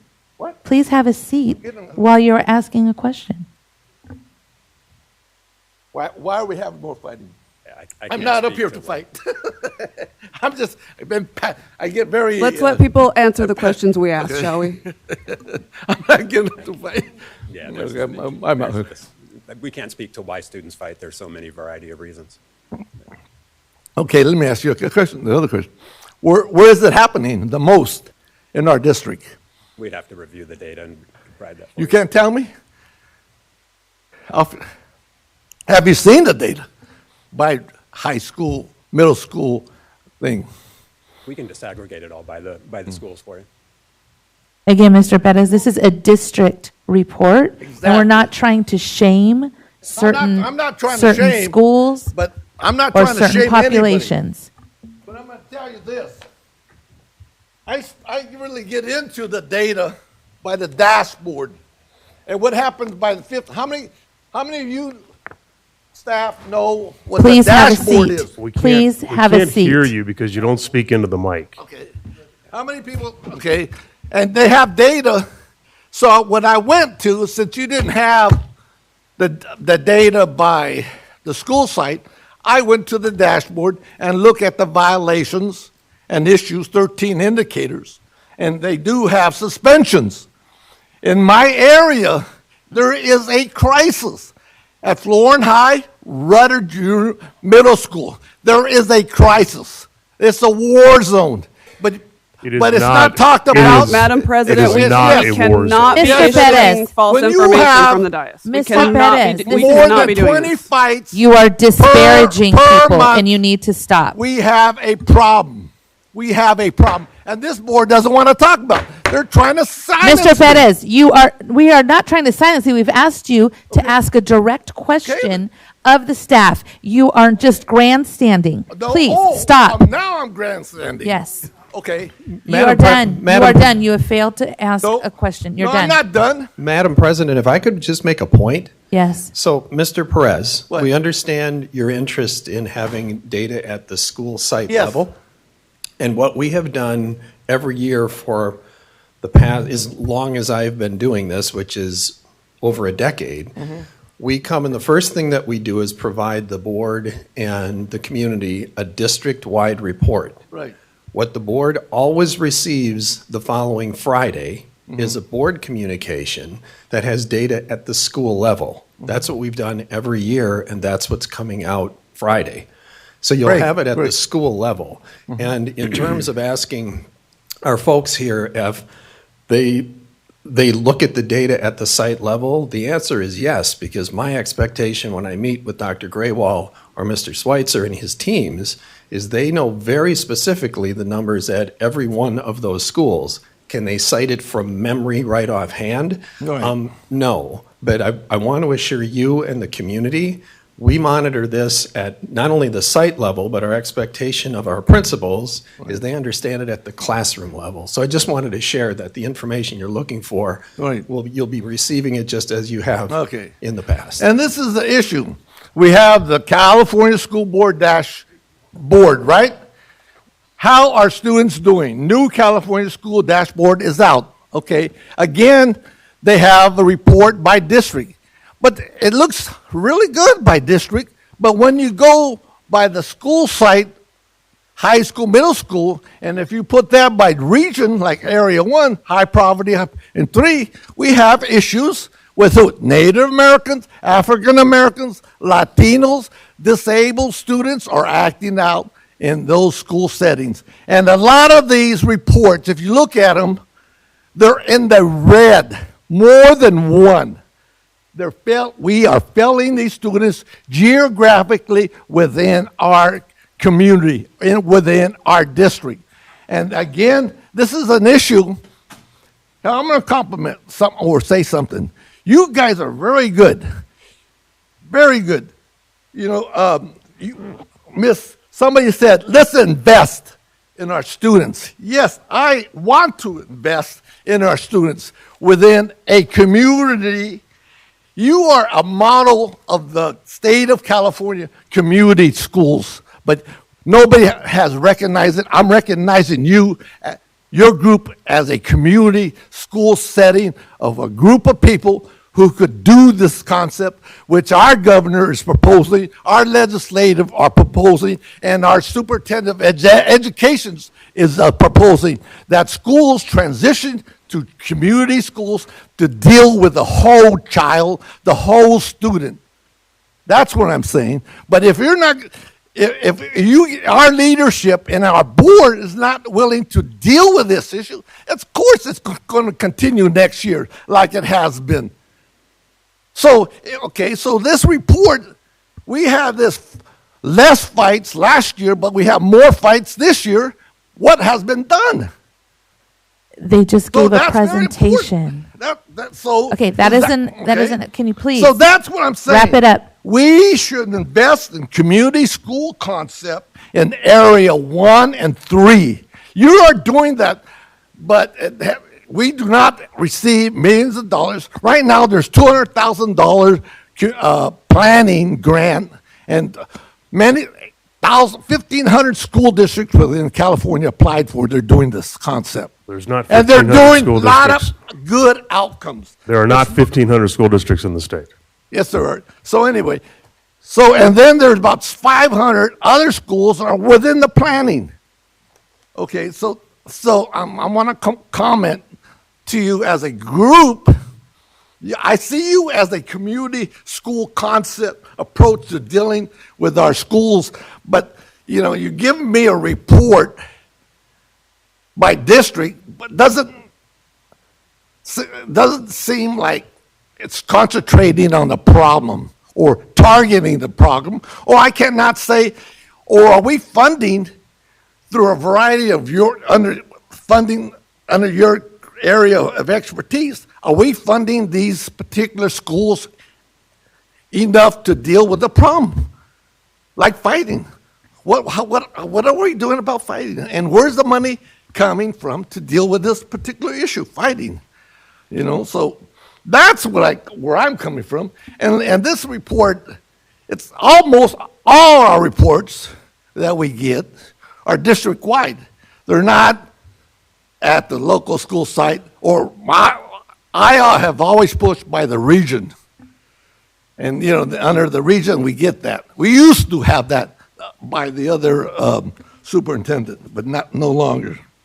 So, All right, as you would Mr. see, Pettis, Mr. Pettis. I need, okay, That- and I was wondering, Mr. Pettis, What? you're done.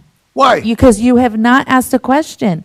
And you continue to talk about a district-wide report. Since I've been on this board, this is how it's been. We have a district report. It is your responsibility. If you want further information about your region or a specific school, it's your do responsibility we have a to get report that. by You're teacher done. management by school site? Do we That's have it. this? You're Why done. is that? Thank you. Because Why is it's my that? turn. Why am I here? Because it is my turn. You Why is have that? not asked a question that they could answer right now. No, it's So we're leading done. up to that. You've leading led up up to to that that. for 15 minutes, longer than anyone else. Yeah. That is it. Your job is to become prepared with questions I am to prepared. ask, and you have I not am been very able to do that. prepared. Look at So all you're this done. data. Have a seat. Like I You're said, done. we have a big problem in area Sit one. down. Look Sit at down. it. Look at your dashboard. Sit Please. down. I'm not going to sit down. Sit down. You do it. If I don't sit down. We're going to ask you to leave. Well, if I don't leave, what are you going to do? We can recess and call this board. We can stop this board. You cannot be disruptive. I can ask you to leave if you are disruptive. Well, I'm trying to get a point across. You're trying to censor me. And we're not trying to Thank you. You are done speaking. It's like the Board, thank you. Enough. The,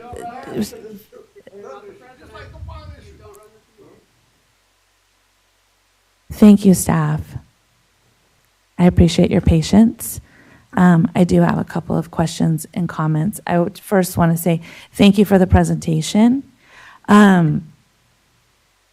What stood out to me so much was the level of collaboration that has taken place. And I know that that has been something, again, changing a culture takes time. And this process that you've done to continue to collaborate, it's almost as if I look a Venn diagram, right? And we see all the layers that each of the different departments have done to be able to address this issue. And we know that behavior is the result of something that is not being met, a need not being met in a student's life, right? So we're trying to address the need to prevent that result of the behavior.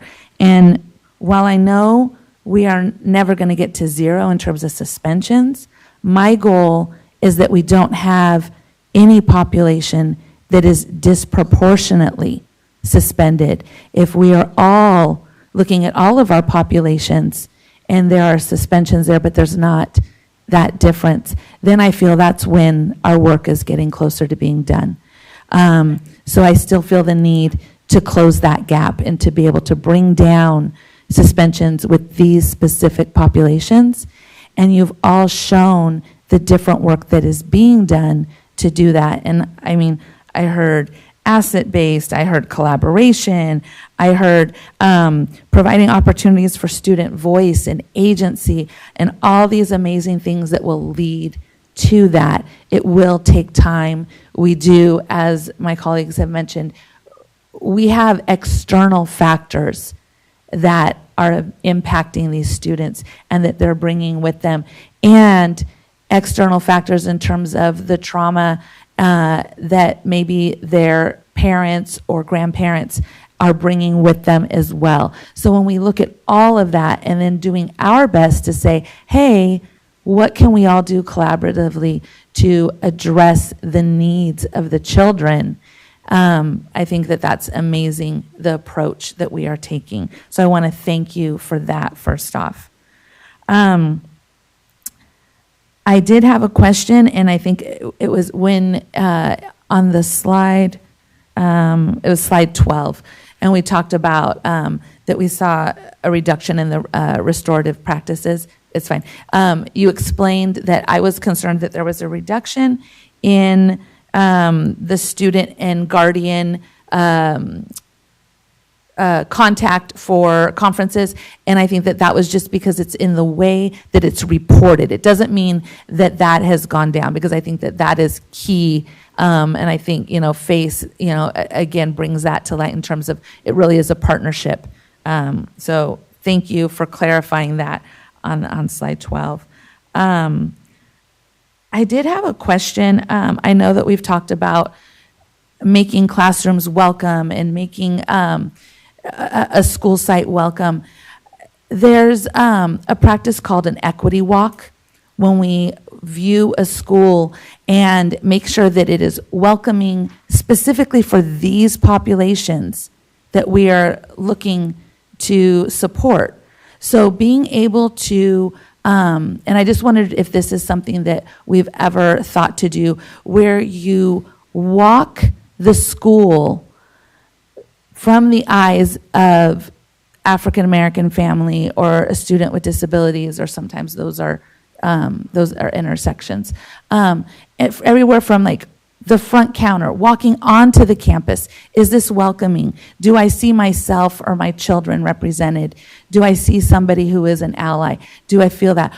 Looking at the website, looking at the classroom. So just having that equity walk, I don't know, we may not call it that, but is that something that we've considered doing? Hi. So we do have the Welcoming Schools checklist, which covers all of what you just said and more. It's a checklist that's been used as a survey, and we have ideas about how to use that differently, which we are developing, so stay tuned for that. But that checklist for welcoming environments and welcoming campuses does exist, and it's what we use to inform the pick for family engagement, and so it's there. Perfect, thank you.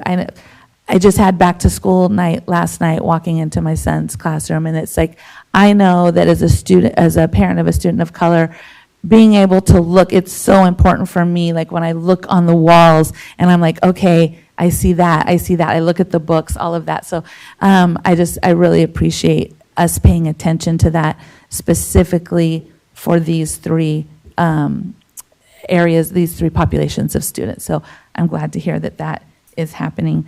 And while you're up there, Lizette, sorry, I just wanted to ask about the home visits. Mm-hmm. How is it determined what families receive those home visits? So home visits are open to any family, any student in any of our schools. And so teachers can make home visits for as many families as that will agree to it, because it is a, sort of an invitation to go into a family's home or wherever they want to meet to have that meeting. But as many as families as will say yes, that's how many visits can happen. And so some are more targeted in terms of welcoming back all of our, welcoming all of our incoming freshmen, our incoming seventh graders, but it's open to everyone. Perfect. Okay. Thank you. I think, I again commend you on trying to get our students to be connected and have that sense of belonging. I think there's good work being done. We just need to continue at this trajectory, and we'll continue to make an impact. Just hope that the outside world gets a little easier for our kiddos too. So thank you very much. We're going to take a 10-minute break. Thank you.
Okay, we are back.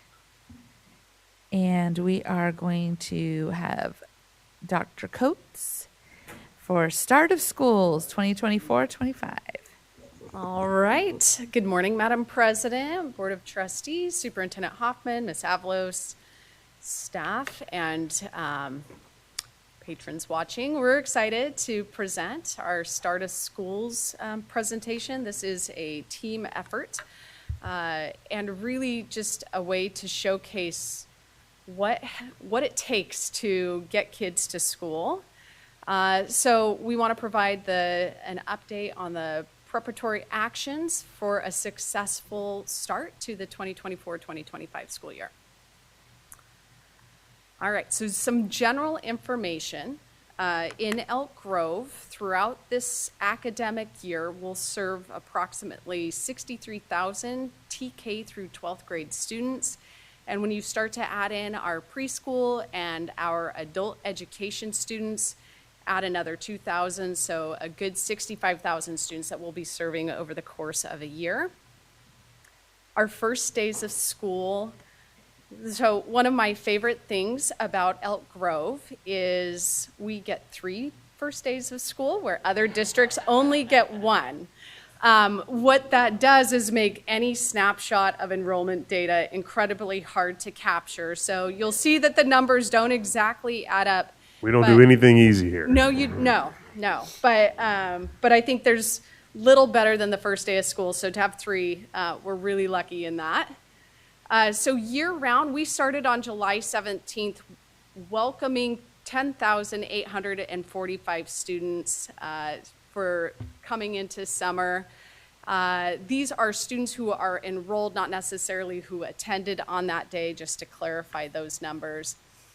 Just last week on Thursday, we brought back all of our modified traditional and traditional students with almost 59,600 students who we welcomed back, not including Track A, who got their first day yesterday. It's our largest track. I see some very happy parents. And so it's nearly 5,000 students. So in the course of all those numbers that were enrolled, over 64,000 students. Again, this is data from last week, a snapshot in time, and we track this pretty much every single day until we get to seabeds in October to really start to take a look at how many students we're serving. Very exciting, though. So school operations, we really don't stop all year long. The team of directors have been working, hiring, working on upgrades. I know many of you have been out in the community. There have been massive facility projects and upgrades as well as maintenance projects throughout the district. These are just a few highlighting some of the work. We've got murals, done a lot of work with floors, gym floors, concrete floors, new playgrounds, site modernizations. We have new kitchen carts and point of service for our nutritional service as some examples. So a lot of really great work still going on, but really working hard to start the school in a welcoming space.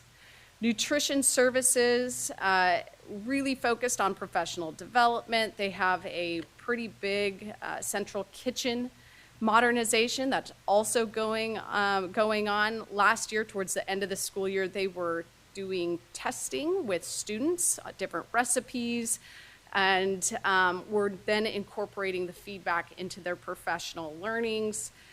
So this year we're excited. We're going to have more garden bars. Those are things that when we get our local control accountability plan surveys, that school lunches, meals always come up. And so we really do look at that even from the operational side to see how we can incorporate that feedback and get it back into to schools. We have those 5 additional fresh service carts. And then a lot of team building went on. They held their team building over at Smedberg. training more than 350 staff, and then and even Superintendent Hoffman came for a testing.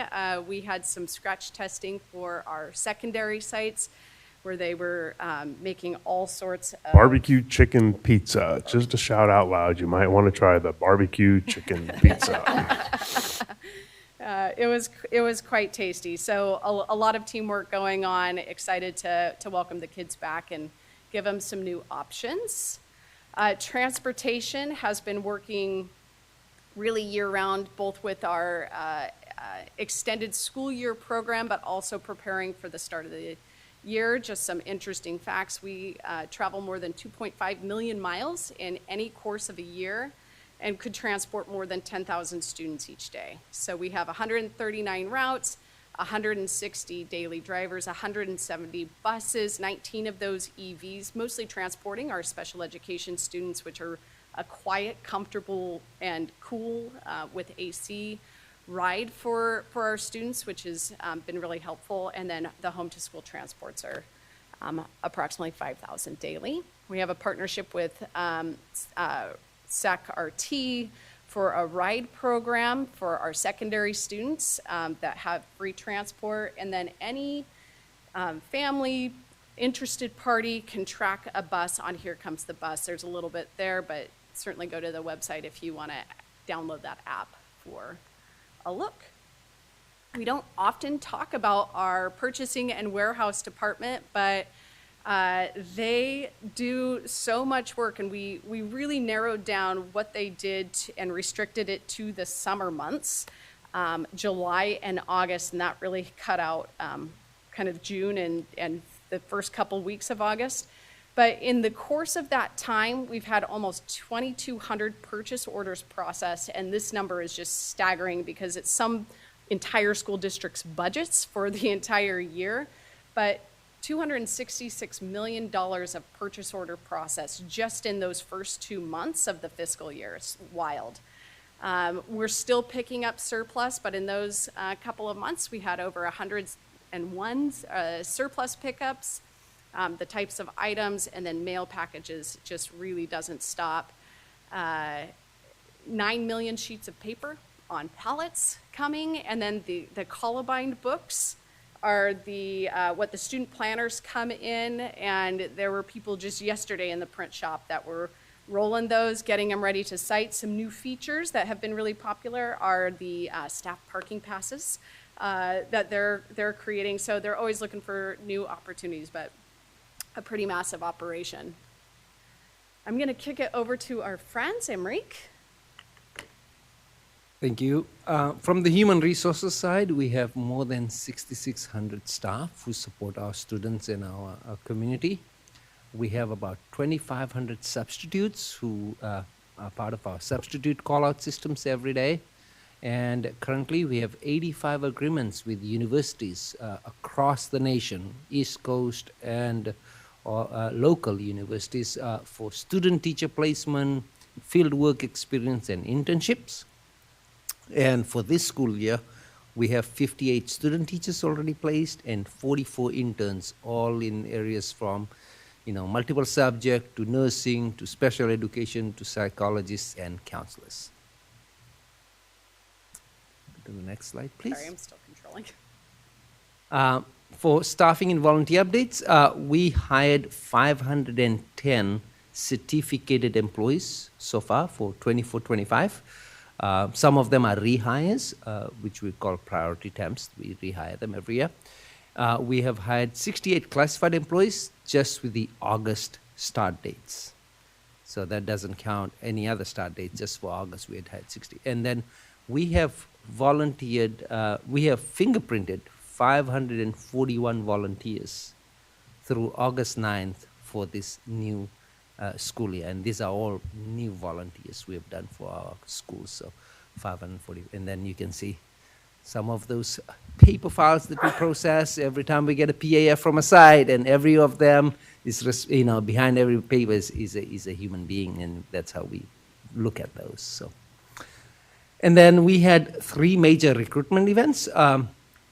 from the HR side of the house, and I want to say thank you to all the other departments, because our recruitment events are actually a partnership across the district. It's not a, it's kind of run by HR, but it's not a HR only thing. And recruitment is all hands on deck with other departments. So we had 2 certificated and 1 classified event. We had 240 candidates who participated in our certificated events, and we actually gave out 20 contingent offers at our certificate events. And at the classified event, we had 448 candidates who participated in our classified, and then more than 80 applications were submitted in our substitute pool from that event. So very excited about the work in recruitment. Mr. Mate. And then on the technology services side, we did, obviously, just like what Kristen talked about, we do kind of keep going all through those summer. There is no stop, but some highlights of things we did this summer to get ready is we worked closely with facilities on a lot of different projects. One of the big things we did was move computers in and out of the room and everything that goes with it. So to get those rooms, so if you're just redoing the carpet, we had to get everything out of there and then back in again and stored it someplace. Interesting fact, we pulled over 3 miles of network cable this summer and installed almost $1,200 network jacks in rooms to modernize rooms. We got all the equipment ready to go. We ordered all the 17,000 Chromebooks. We got them inventoried, got them all set up in our system, and we delivered them all out ready to go for this first day of school for our first graders. We've got 1,000 new hotspots configured and ready to go, and we started to roll those out to sites and to parents and to students when they need connectivity for home if they don't have it. We've also done about 1/3 of our new desktop rollout, so we got about 1,000 computers of our 3,000 we're doing right now to go and to update. A big chunk of it is computer elementary labs, but then also desktops throughout the organization. We got all the accounts, everything ready to go, so we rolled over 59,000 student accounts to the next grade. We updated or added in 800 new staff accounts. We generated, so we got 5,200 new CalPads IDs. So those are new kids coming in, they're being created. So we have to go and create those. And the interesting thing is we also, in order to make sure that every teacher sees their kids in their applications, we have to update 125 different data extracts to make sure that it shows the right class with the right students for the right year, the right term, and so on. So we have to go through and make sure all of that is updated and ready to go for the first day. In Synergy, we set up all the terms, calendars, you name it, ready to go, all the bell schedule, all the kind of basic stuff for the new year, ready to go. We rolled over the school year enrollments, and we've updated the parent view to include that 24-25 student handbook, and also includes the annual update verification, which is what we've been talking about with that educational benefits form as part of that as well. And then obviously information on the websites, we got everything up and going with that, and then we've been offering new technology orientations to new staff when they come in. Those are some things that Tech Services did over the summer to get ready for the start of the year.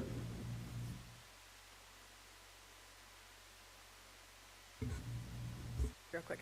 All right, and then Dean is not here, but Safety and Security has met with all of the principals and gone over the site safety plans. They held a safety staff training around mental health and de-escalation, heat, illness, and Narcon training. And I think we had 75% of our campus supervisors opt into that, which was great. It was a non-mandatory training. They look through at every campus vulnerabilities around fire drills and lockdown drills, and inventoried and restocked all of our crisis boxes, and about 9,000 updated safety procedural charts that are finalizing in the print shop as we speak. What color are they this year? I believe they're a canary yellow. No, they're pink this year. They're pink. Yeah, they're There's pink something this else year. that was Yeah, yellow. hot pink this year, I think. So if you walk in a classroom, you won't see a yellow one, you'll see a hot pink.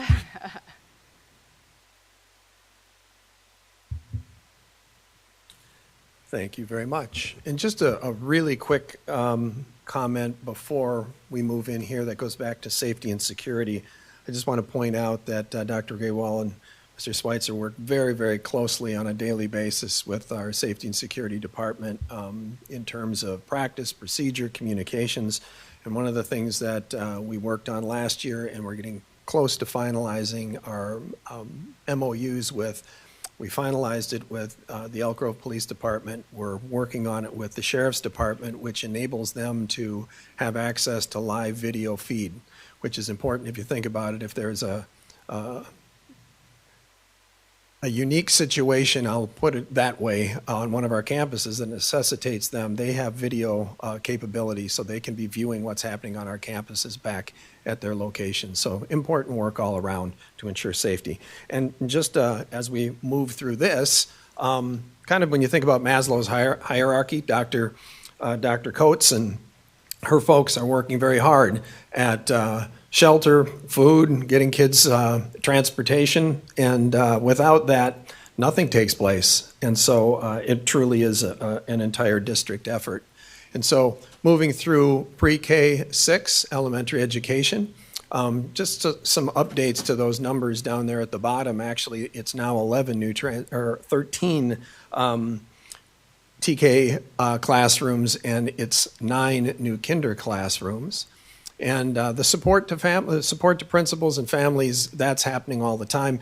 And maybe I'll just back up again for 1 second. And Dr. Coates was referencing our school year actually starts, it started a month ago, but I was thinking when we had the kickoff with our principals, and Superintendent Hoffman was gracious enough at that point in time. He was out of state, but he videoed in, and it was very successful in kicking it off with all of our principals. And I commented to them that in this time of the Olympics, our elementary schools, our year-round schools, they're kind of the flag bearers. They're the ones who kick it off every single year and do a tremendous job of that. And it was a Bob the Builder theme. So if you've never seen Dr. Graywell with a hard hat on, that was the opportunity to do that. But tremendous work getting things ready, and also the ongoing support all the time with our families, but getting them, new families acclimated into our schools and answering all the questions, and the hiring of our administrators is vitally important. Moving to secondary, Mr. Schweitzer and his team, ongoing support to our families when they're moving to the district, looking to transfer all those questions that can come up. We had 2 principal hires at Edward Harris and Sheldon, 6 new vice principals, and the kickoff, that was The Bear, the TV series The Bear. And so when we were over at Franklin High School and got to put on my cooking apron along with others, and it was very, very, very successful kickoff. And the thing that I would say is, and I'll mention this again in just a second when you see professional learning, is educating kids needlessly. It doesn't need to be said. Some can view it as it's really pretty basic and simple. It's not simple at all. You know, when you peel back the onion and look at what's going on anytime someone acquires new knowledge or information, it's actually extremely complex. And what we've done is stayed very, very focused on some of the basics. And so our strategic goals have remained intact. And so when we're working with our principals, it's very notable that at the elementary and secondary level, having seen this for many years, it's not, here's the focus. Last year we focused on these 5 things, and this year there's 4 different things that we're focusing on. Nope, we stay focused, guided by a focus on instruction, a focus on wellness, a focus on families, and that's extremely helpful for our principals in terms of maintaining continuity. The expanded learning, lots of information here, minimum of 9 hours of programming offered daily. I won't go through bullet point by bullet point. Our summer program preps our kids in order to be successful in the coming school year, and you can see what is set up for this coming year. We have over 15,000 kids enrolled in after-school programs at 50 of our sites. After-school credit recovery is offered at all the high schools. The summer program had 11,000 kids in it, and ongoing intercession opportunities at all of our year-round sites is available for every track. So lots and lots of opportunities and supports that are set up for our kids. Special education, significant kudos to Mr. Riley, Ms. Regali, and their full team. Increasing access to home schools or regions, as someone who had a tremendous opportunity to be directly connected with special ed for a number of years, this has been a primary area of focus. And so enabling our special ed kids and families to go to the nearest school possible is important. and made tremendous strides in that. 6 additional self-contained classes, 7 additional learning centers, and secondary resource specialist teachers. And I would be remiss if I didn't give a shout out to a member of Dr. Coates' team, and that would be Ken Black in transportation, because transportation is joined at the hip with our special ed folks and special ed programming to increasingly shorten the distances that our kids are traveling to their programs. And then enhancing services to students. This really shows a number of things. This is showing the partnership that we've had for years with our teachers, with our teacher leadership, and the relationship that Mr. Riley has with our labor groups in lowering caseloads and working toward that. Crisis prevention intervention training for all staff, and then that third bullet point, all certificated vacancies filled. I cannot begin to tell you how significant that is. It is a monumental effort that has taken place in coordination with our in paraeducator recruitment and hiring. What we've been able to do and the work that under Mr. Singh and HR and the recruitment efforts, when we went through the work that we did, and I'm just drawing a blank. It's not. It'll come back to me. The work that we did to calibrate. It's not calibrating our salaries. Thank you. I had the wrong C word. It's the comparability studies that we did. That's some of us have not. No, it's not to be forgotten. Or ever will. But all of those efforts have made it so that we are in increasingly attractive. We've always been in my opinion, we've always been a destination district, but we've become even more so. Staff development. The staff development piece, the work that Ms. Avey does. So in terms of staff development, just a note. So that work begins in January, it's safe to say. So in January is when we begin planning for the pre-service for the next year. And making connections is the theme, and it's been the theme for 3 years, so we have been building on that. I remember, I believe it's about 10 years ago, Superintendent Hoffman, when you came to the district and at Valley High School, he may not even remember, although he's got a great memory, when he came and was introduced to the district. And I was, like all, we were listening intently. And what struck me was how focused he was on the importance of connections and relationships. And obviously as a teacher, and it was stated by Ms. Blomquist that effective teaching at the core is determined, the success of that teaching is based upon largely the relationship that teacher has with those kids. But the making those connections, and then this year it was every interaction counts. And I think as a former principal, what I used to share with my staff at the beginning of every year, and it prompted me because the only high school reunion I went to was my 10-year high school reunion, and I think that was 40 years ago or something like that. But I went to my 10-year reunion, and I was teaching at the time, and it struck me listening to the conversations. I can't say it surprised me, but it reinforced comments that were made, because it's 10 years later, and people would still recall what Mr. or Ms. So-and-so wore, said, did, all those things that stuck with people and would be embedded in permanent memory. As I was driving this morning, I went through and I got up to my 8th grade teacher, and I could go all the way through and name their names. And so it is such a high impact and opportunity that we have that when I would share with my staff, you never know what you are going to say or do with a student on any given day that will stay with them for the rest of their lives. So be really careful to make it good, because it's a tremendous opportunity that we have. And that's what we've been working on. And it's demonstrated here in terms of all the work that we've done. So it's really been a 3-year building process in terms of how we've been kicking it off for our staff development moving forward. Our orientations, lots of wonderful things. We have BSU Student Leadership Summit. It was a week-long summit focused on growing leadership skills and learning about the school district and school governance. Jumpstart took place at all 9 of our middle schools, and the orientation focused on getting rising 7th graders. So we were looking at some of the challenges that can take place. And as a former middle school teacher and principal, it's a unique time for kids. So we focus heavily on that, and a TK orientation to help families and students meet their teachers. Just some examples of the orientations that we do to get ourselves started up. This was actually talked about earlier as well. So we have our newcomer welcome centers, and Ms. Lavasser and Ms. LeMay have done tremendous jobs, and they provide incredible services as noted there.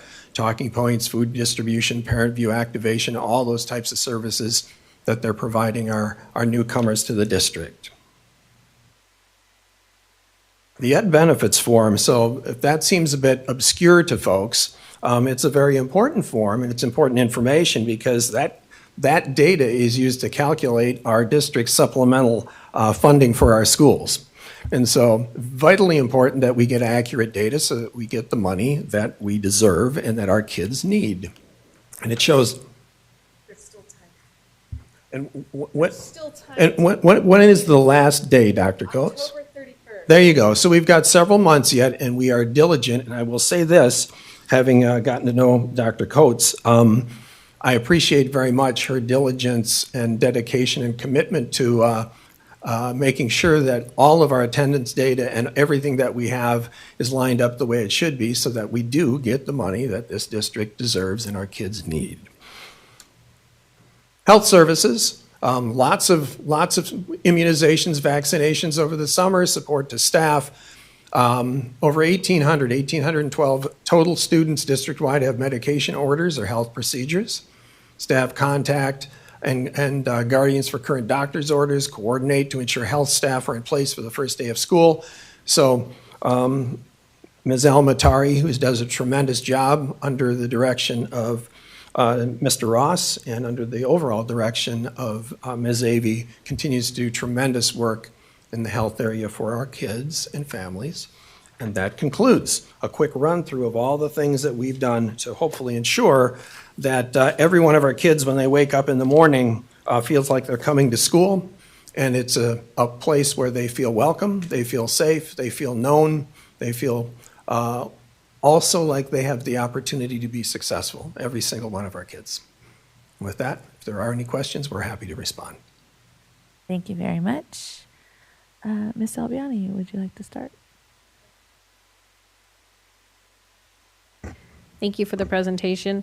I do miss the excitement of first day of school, just a little bit.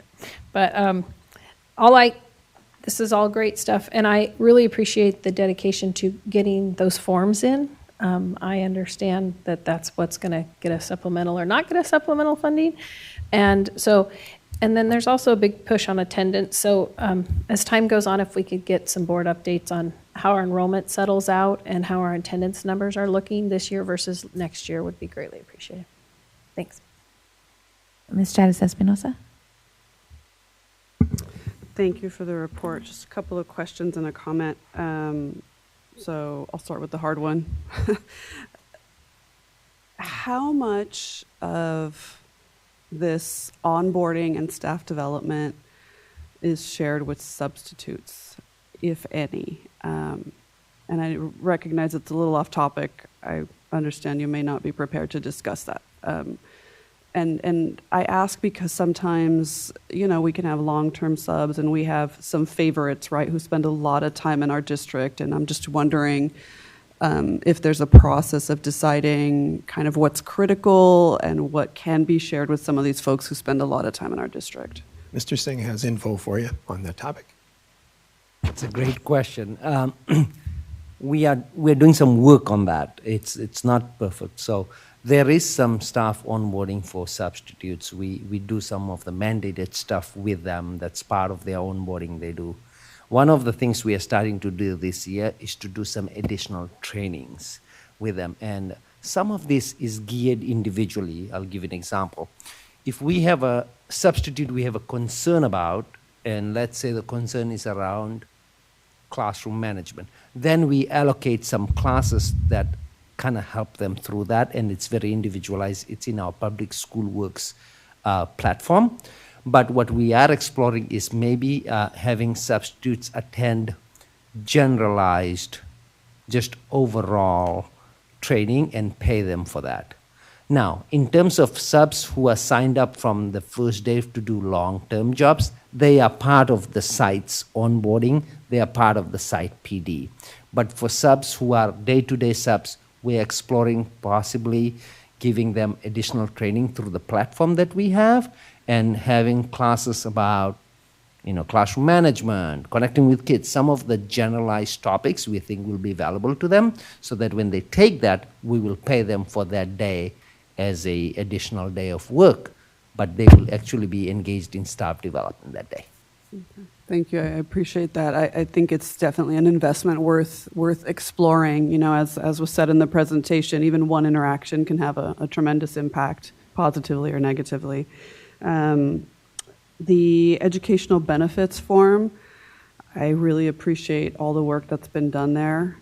I think we have more to do. I've been in some rooms even recently where I think it's not clear to the staff responsible for disseminating and collecting those what the purpose is. Sometimes it's described as, I don't know why they want this. I think it's just data collection. So again, if they don't know the why, they can't transmit the value to their school and the district. So I think we may want to spend some more time on that. And just the first numbers that were shared, enrollment, that does seem to represent an increase in enrollment over last year, right? Okay.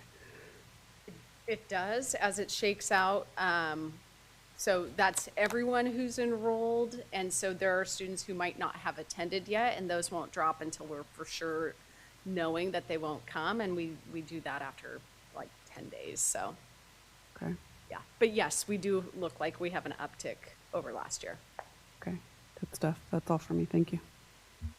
Mr. Fortuna?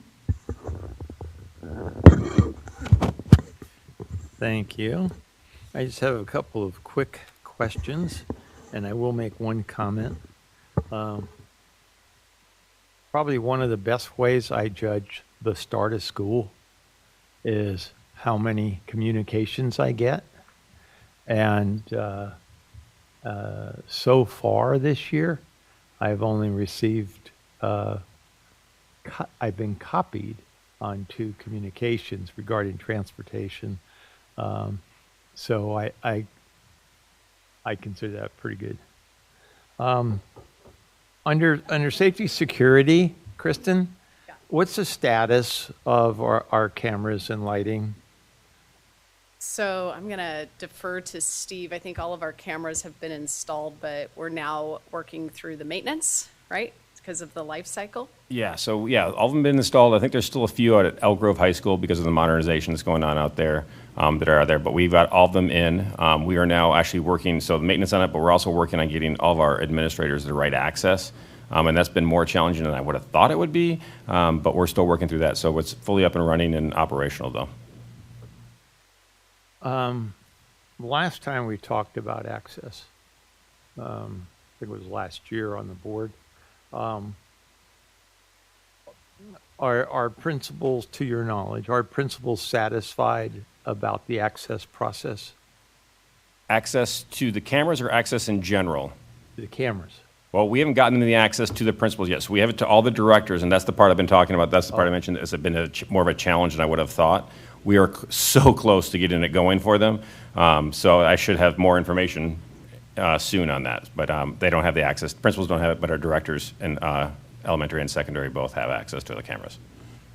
Yeah, the way it currently works, if there's an issue on a campus, they can identify it, right. Talk to their director, and then we can get them to it. But we're working on their ability to do that themselves. Yeah, that piece is already there. Yes. Right. Yeah. So if something has happened on a campus and they need to have the access, they just have to make the request. They have to go through. The directors can help. The directors have access right there, and they can help them get what they need. Yeah. Right. Okay. Mark, it's really great that we have so many new kindergarten and TK classes, and you mentioned that that we've done that with the assistance of portables.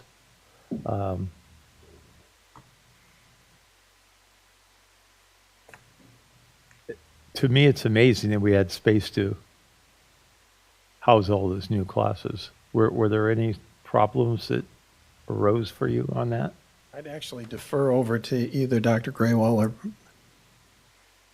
who'd have more direct information about where they specifically were located. Okay, because, yeah, as I go out to the schools, I mean, like, it's easy to say, like, there's no room at the inn.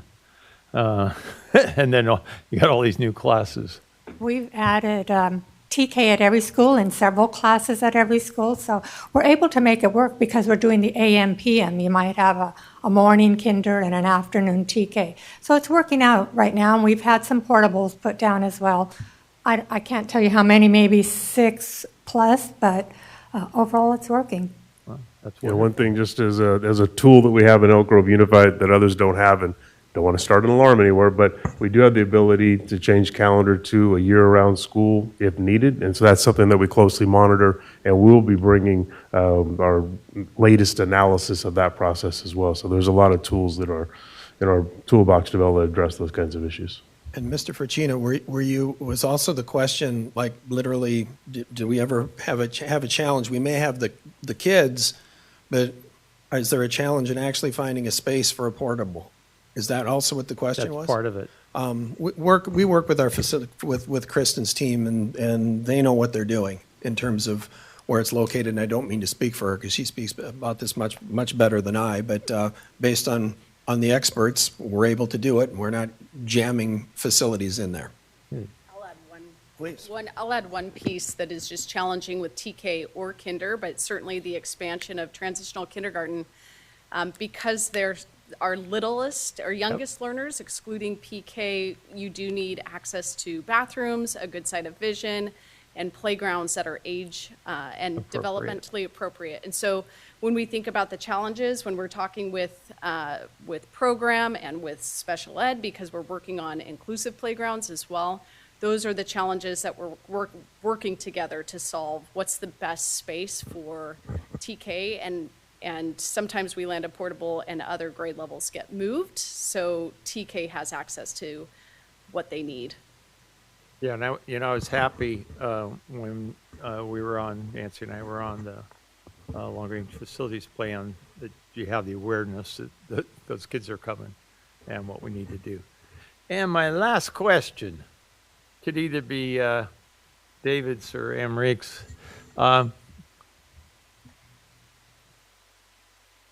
So where did you get the magic hat that you were able to pull out all these special ed teachers who don't exist?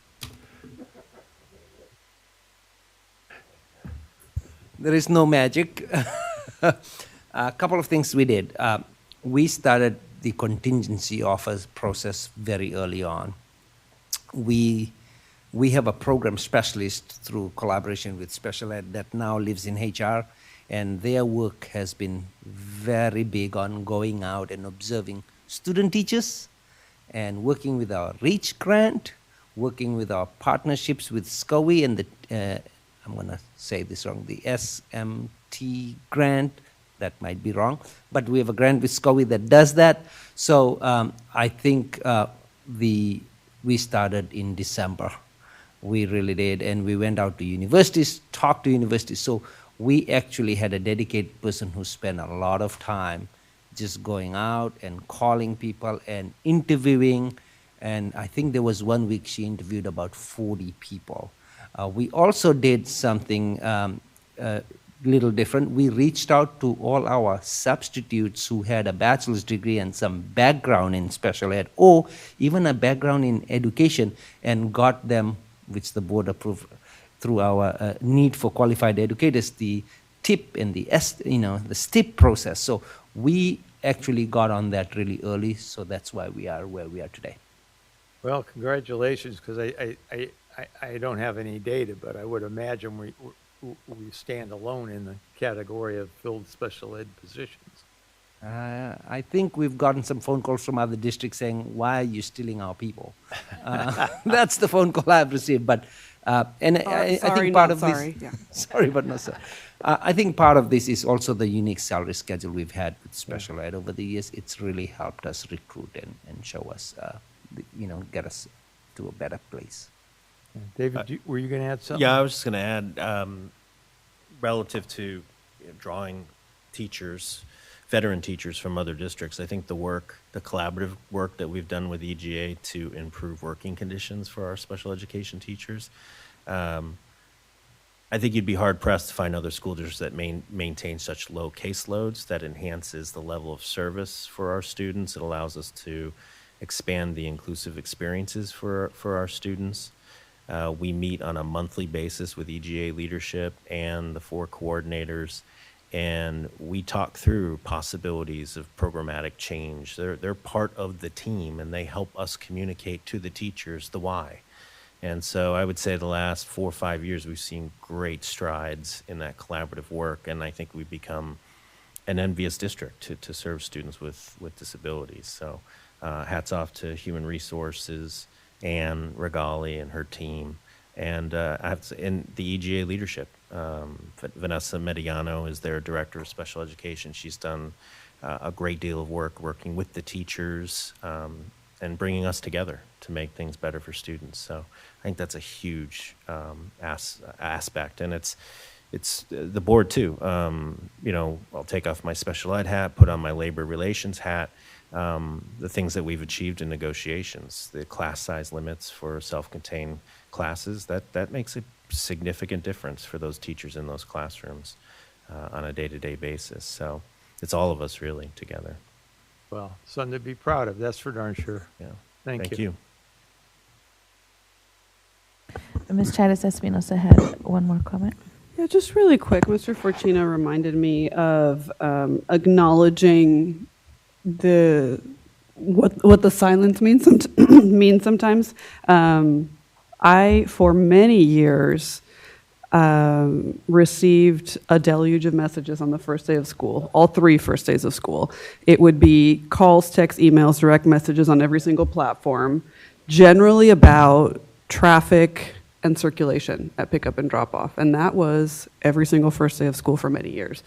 And this year I didn't receive a single one. So, I know so much has been done on our school sites with, the Safe Routes to School Committee, with the cities in the county that we work with. And, thank you for reminding me, Mr. Fortuna. I think it really needs to be called out as a success story. And thanks to everyone who played a part in that. Mr. Perez. Well, I invite you to go to Ada Kirch Gator Elementary and check out the situation at that site and some other ones that I did some reviews, on-site reviews of traffic. Like I said before, there are growing community in Region 1. The other low-income multi-housing has not been, people haven't moved in yet, but within weeks, it's my understanding they'll be there. That would affect Florin Elementary, which also has a problem of traffic, and Werda Park, and educating those people. Werda Park, we need bilingual staff out there directly, and they're doing it.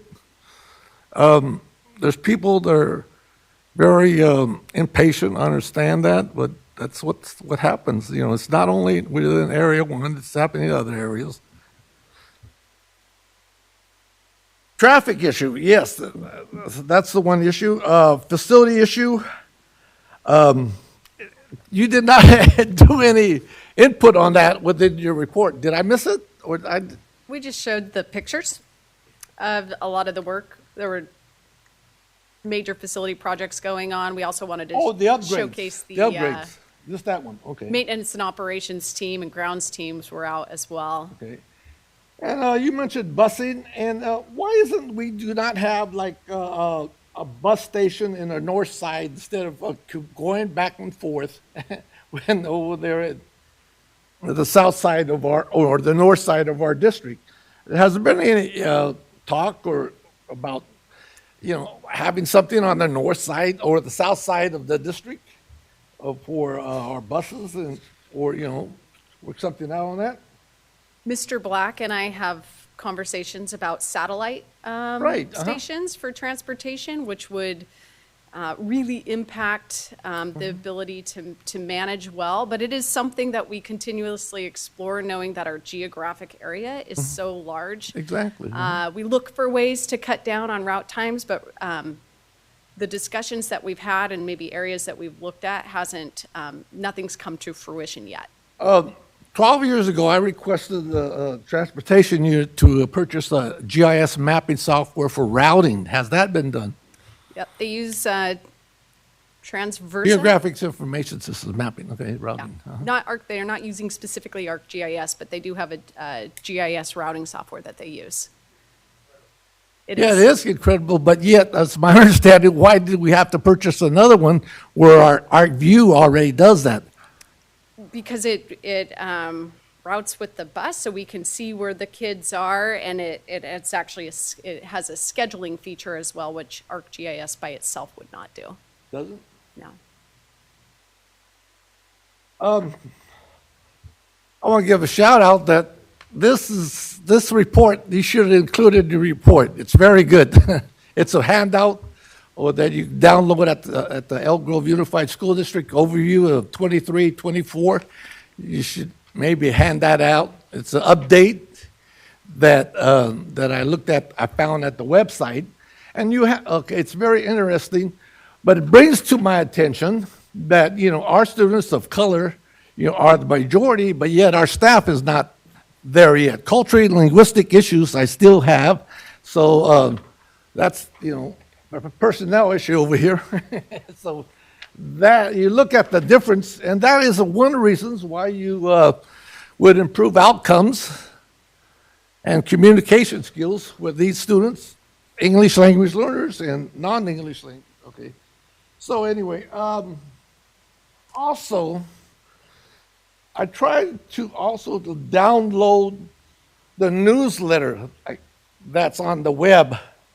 It's a great newsletter. It has the vacancies that you put on there, but when you try to print it out, it does not come out perfectly in typing mode or format. So please check into that. And that needs more visibility because the information needs, or the information that you have there, is very important to different communities, job openings, workshops. Oh, I was very impressed on that little newsletter. Who does that, by the way? Okay, yes. Excellent job. Like I said, but just the fact that it's not the way you print it out, it doesn't come out right. Something I spend about half an hour on that. And I'm glad you work with other, especially personnel, about all the vacancies and recruitment efforts and all that.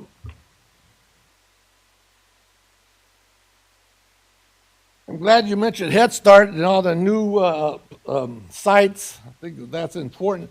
At one time, Rudder Middle School had a daycare or a program there on that side, on the right hand of the campus. I was wondering why, could we possibly have another one there, come back? It was a trailer right here on the outside, on the right hand side of the office. There was driveway in that area, but they had a really good preschool or something like that. Do you recall that? A preschool program at the middle school? Yes, Rudder at one time, prior to 2012. You probably weren't around then. I was around. So anyway, there is room for that there, so I just want to bring that to your attention. Okay, on page 11, human resources hold on, I'm not even going to ask this. Why isn't our print shop unionized? They are part of the union. What? They're part of AFSCME. AFSCME? Yeah. Then why is it they cannot produce my They cannot my engage in card political. without the union bug? I'm sorry, I interrupted your question. Yeah, so I went there 2012 to get my, the business card. Really talking about what do you call it? 2012? This is 2012 when I was elected. They gave me a business cards, Elk Grove Unified School District trustees cards, and I cannot accept it because I support unions. And This if I is took not the that, item on the agenda. This is Oh, not the yes, item on the but agenda. anyway, This is a I'm just violation of the explaining- Brown Act. Oh, okay. So why can't they have a union bug on there? We've explained this to you before. Multiple We're not times. answering it now. But we've explained, you've asked this question before. Well, we need, as a board, that's a Do board not. item that we need to vote on. We do not. Please get back to the presentation. All right. The one I'm talking about. Okay, how many retired annuitants are presently working for the district?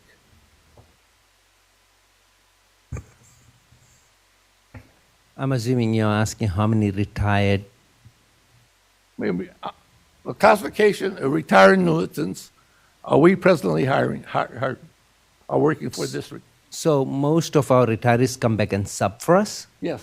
And I can get you that number. I don't have that number on top of the head, but we do have quite a large number of retirees who come back and sub for us after their 6-month period, waiting period is over. Right, I know that. Yeah. And I encourage that. I encourage that because they're experienced teachers. We actually track them down after 6 months and send them an email saying, would you be interested in doing that? Exactly what I was going to tell you. So that's the process. Okay. Very good. Excellent. That's what I was wondering about, how you did that. Keep on doing that. Also,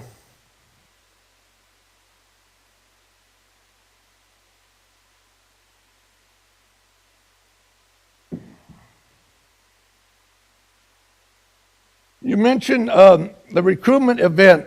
That was very successful. I saw that. I drove by. A lot of cars out there. You had 448 candidates. Did we get a very much of an ethnic pool of those individuals?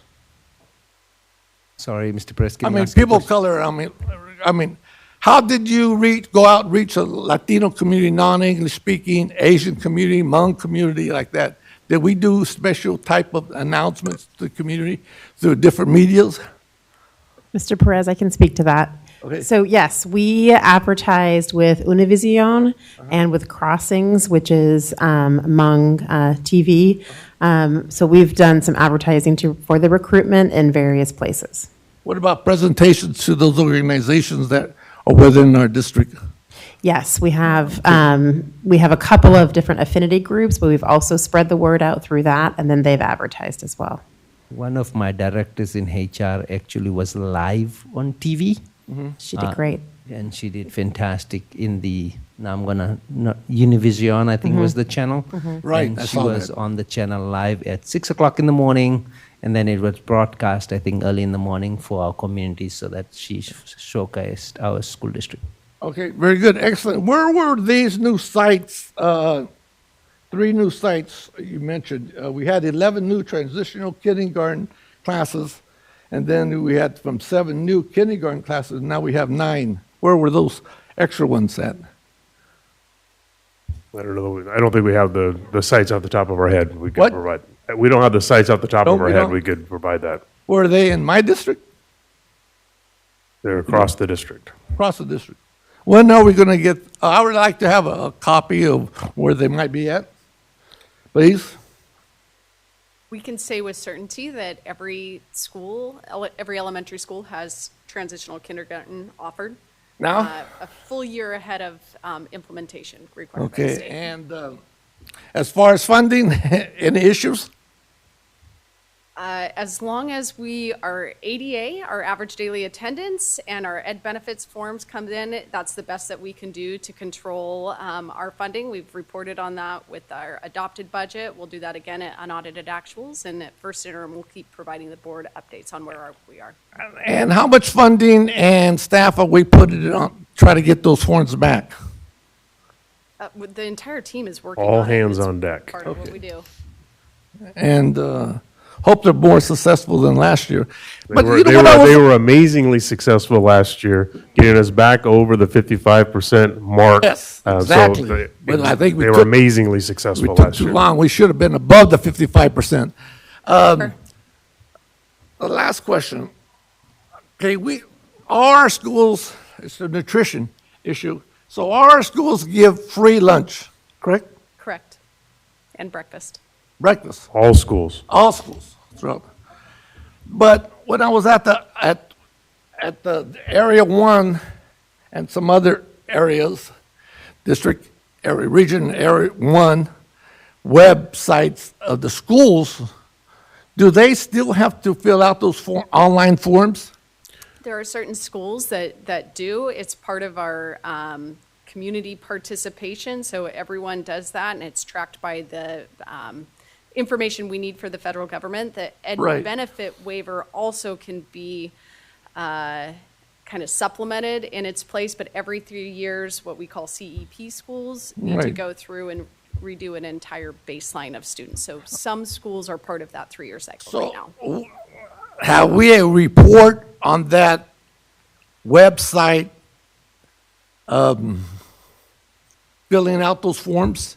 Do we have anything internally that reported to you or somebody within the staff? How many people fill out those forms or go to the actual school that fill out those forms? So which is more successful? I think so Michelle Drake and her team, they've got team out at every single site. They're looking at that really closely. Those forms get turned in and they get submitted to the state, and then we do something called direct certification, and it automatically factors into our unduplicated count, and we're able to track which students have filled it out and which ones haven't. So if they receive, the new name isn't food stamps, but SNAP or WIC, The Sunbucks both of those is services, a new they're EBT card automatically, as well. right? Yes. Okay. And they're not denied food because of that reason? Nope. Universal meals. What? We have universal meals at all of our schools. Great, great. I'm very glad that we have that. And all the community of non-English speaking are aware of that. It's a big deal. Okay, very good. Excellent. I saw something on TV the other day pertaining to something like this. That was your last question. What? You said that was your last question. No, I have one comment. No, you Those made are that- questions. no, you said I have this one was my comment. last question. Well, anyway, somebody in our media unit did a very good announcement. Right now, I do not recall what it was, but maybe it's in my notes over here. But again, thank you for all this pertinent information. My suggestion again, get this out to my fellow board members. Very informative if they go out there and speak, and they could have the data. And yes. Oh, look. There was an issue that we have gone down graduation rates at certain schools. So, again, this is district-wide, but yet we need maybe something that by regions. If that's okay with you, Mr. Superintendent. Thank you. Bye. Thank you, Mr. Perez. Thank you very much for this presentation. What I really love about this is that it really gives the community an idea of all of the people that it takes to educate our children. I know that we see our teachers and our administrators, kind of front and center, but I think oftentimes people don't realize all the work that goes into preparing and maintaining a school for our children. So I really want to shout out all the workers and the amount of time that it takes. It's not just, 2 weeks before school starts, we start getting ready. So I really appreciate being able to acknowledge everyone involved. So thank you. Yes, a point of information. We do not presently have 55. According to your report here, we have 58%, which is terrific. We should have been a little bit higher. I think we could go a little bit higher than 58. But again, the social demographic community is, according to this report, is at 58. It's above 55. Thank you.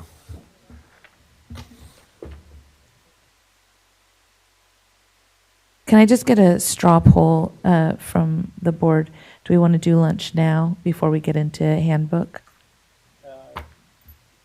Let's do the handbook. Can we have a shorter lunch than the half hour so that we can get onto the handbook? Fine by me. Yeah. The handbook. Okay. Handbook? Okay. We will go into the handbook. Mr. Hoffman. Okay, thank you very much. Lisa, can you man the clicker for me here? So again, this one will go as quickly as the board wants it to go.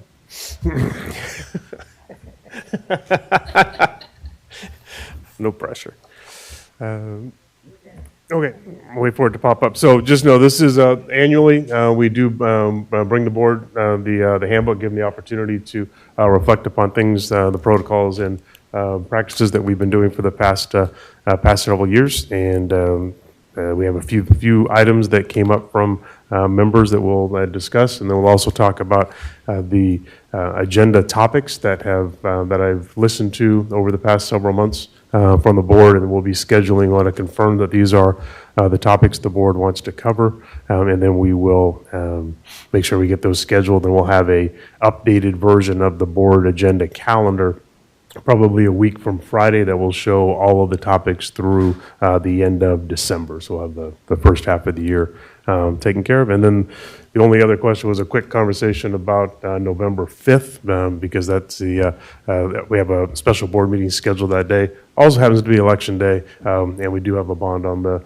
ballot, and we have a number of members up for election. So just to check in with regards to maybe a timing on a recommendation on timing on that day. So that's the overall piece. And looks like we're getting closer.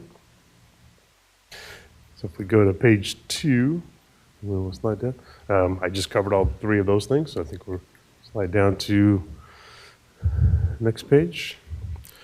So what I tried to do is to give you the topic that a member had a question about, the page number that it was, so you could take a look, and then a brief idea of what the conversation was about. So the first one, page 4 of the handbook, requesting an item on the agenda. I think the overall process has been working well. There was a question with regards to, do we need to specify a timeline with regards to, so I'll open that up to anyone who wants to share their thoughts. Is there a committee for this? No, it's us.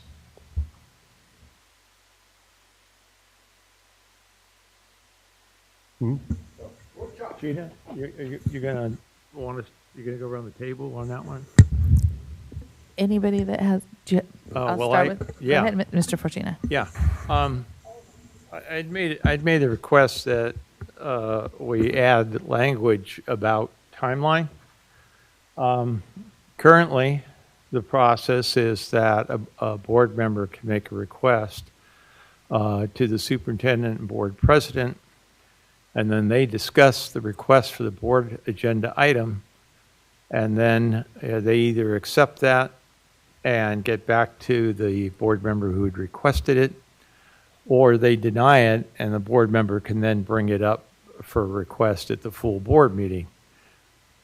But there's no time associated with the process. So a board member can make a request, and maybe they hear 1 week later or 6 months later, but you don't know when you're going to hear back. So I think it's appropriate that so everybody have the same understanding that there be a timeline associated with the request, so that the board member hears back what the status of the request is. So I've been thinking about this one a little bit, and if you go a week, 2 weeks, it kind of gets things kind of goofed up from time to time, depending on when board meetings happen to be scheduled and those kinds of things. So I was wondering, instead of a days or a weeks piece, could we tie it to within 2 regular meetings of the request? So that way, if it's during the summer and we only have a special meeting and we can't, I was just trying to think of tying it to a number of regular meetings versus a number of days or a number of weeks, just depending on the time of the year, holiday season, and those kinds of things. So I put that out to the board. If we did within two regularly scheduled meetings, the president and that seems reasonable to me. I know sometimes, the intent is always to do it as promptly as possible, but sometimes we do run into like people's travel schedules not aligning, and you want to have the conversation in person as much as possible. So I think that's reasonable. And there is research involved sometimes depending on the topic that needs to be done as well. Yeah, but we have a contract employee, educational services could do that, or the California School Board Association.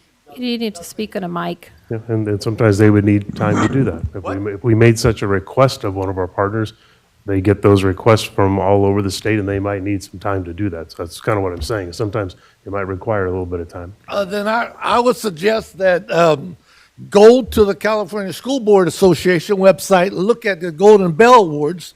Every year they announce the best governance team or district boards and their documentation and award contracts. They recognize school districts that submit their own idea. I like somebody in the staff to get those type of awards and the governance handbooks of those districts and share those with us, board members.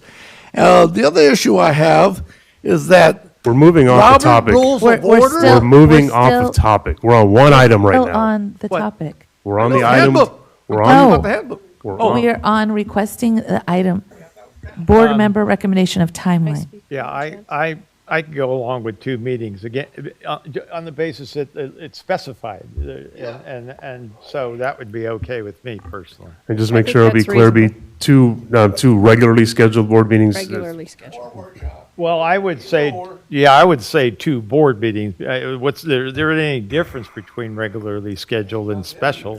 Well, it's a matter of when we schedule, because we don't, like on these schedules, on these meetings, we don't have the future board agenda items topic. So I'm just thinking, if we use regular board meeting, as we run through, if the board member didn't, if it was decided that that item wasn't going to be on the agenda and the board member wanted it to be brought to the full board, it could only be brought to the board during a regular meeting. So that's why I was trying to tie it to regular meetings, because that's kind of when we do that work. Yeah, and I understand that piece, but if it's 2 regularly scheduled board meetings, you have a special board meeting, then it could be a month and a half or 2 months before you hear. It would never be that long. Well, it'd be a month and a half. Yeah, I mean, we never have 2 special meetings back to back. Right. So but if you had a regular meeting and a special meeting and then a regular meeting, and the requests has come in certainly prior to that first board meeting, it could be a month and a half. I don't think we ever go more than a month in between, even like in the late summer and in the fall. Well, then let's put a month instead of 2 board meetings. I'm open to either. I really don't see why, I don't see why it takes even a month to say, yeah, we agree and we're going to put it on the agenda, or we don't agree. And as a general rule, it hasn't taken that long. I mean, Mr. Forcina, I think. I have items that we're going to talk about that have been a month. Well, we've agreed they're going to go on. They're going to go on agenda. We just haven't picked the date yet. Yeah. But we've agreed they're going to go on. Yeah. But we just agreed last Friday when we met, or whenever it was. No. The decision's been made that we're going to do it. We just haven't found the time yet, the when we're going to schedule them. Well, then I'd like to see a month cap personally. Me too. I think 2 regular board meetings is fine. All for the vote. I think it works out to be the same. I'm fine either way. Whatever the president, superintendent find easier to work with, a month or 2 regular board meetings. You get to be the tiebreaker, Gina. It works out to be the same. I think just 2 regular board meetings just makes it clear. So I would go for that. 2 regular board meetings from the time from the request. Yep. Okay. No, regular meetings, we just said. Oh. Okay, thank you on that one. Okay, the second one was request for information, which was on page 5. And this was really, and what I heard, and Mr. Fresina can speak to it, is really about accountability. So I think the process works okay, but what happens if a board member doesn't do that? But I'll leave that up to you, Mr. Fresina. Yeah,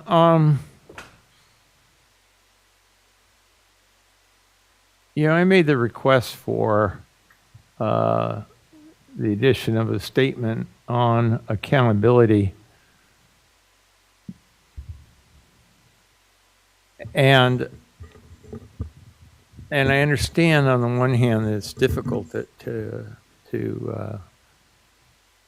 enforce accountability. At the same point in time, the purpose of the handbook is that to have an efficient board, that the board agrees to certain behavior. And when the board and the public are subjected to behaviors that are not conducive to a productive meeting, and that behavior continues, then I think that we as a board need to take action and say, whether it be a censure or whatever, that it's unacceptable behavior because we have made the agreement for, like I say, the best interest of having a functioning board and being respectful to the public and being respectful to our staff. Now, I don't know what kind of teeth we can have, but I had put it up for discussion in terms of what people's feelings are. Do we want to pursue looking at accountability for behavior or not? I agree that there should be some accountability. I don't know what we can do in terms of legally to be able to do that, or in accordance with Brown Act, and what I guess autonomy we have in creating that. But I think that there should be some, because we clearly can't rely on self-regulation to do that. I have a comment. This board does not follow Robert Rules of Order. That is correct. And it's my understanding, it never does not want to follow Robert Rules or make it a policy to follow Robert Rules of Order and put it in the book handbook. You will have faster meetings if you did that, and everybody knew the procedural things instead of cutting people off and misinterpreting their passion, their a variety of not health issues, feelings, how the meetings have been conducted, and the lack of transparency that when you ask the question, they get cut off. And sometimes the misinterpretation of those individuals are very passionate about issues, and just like some of our people who come up to the podium over here and express themselves, they have come up here. Are you going to dismiss them also? It goes both ways.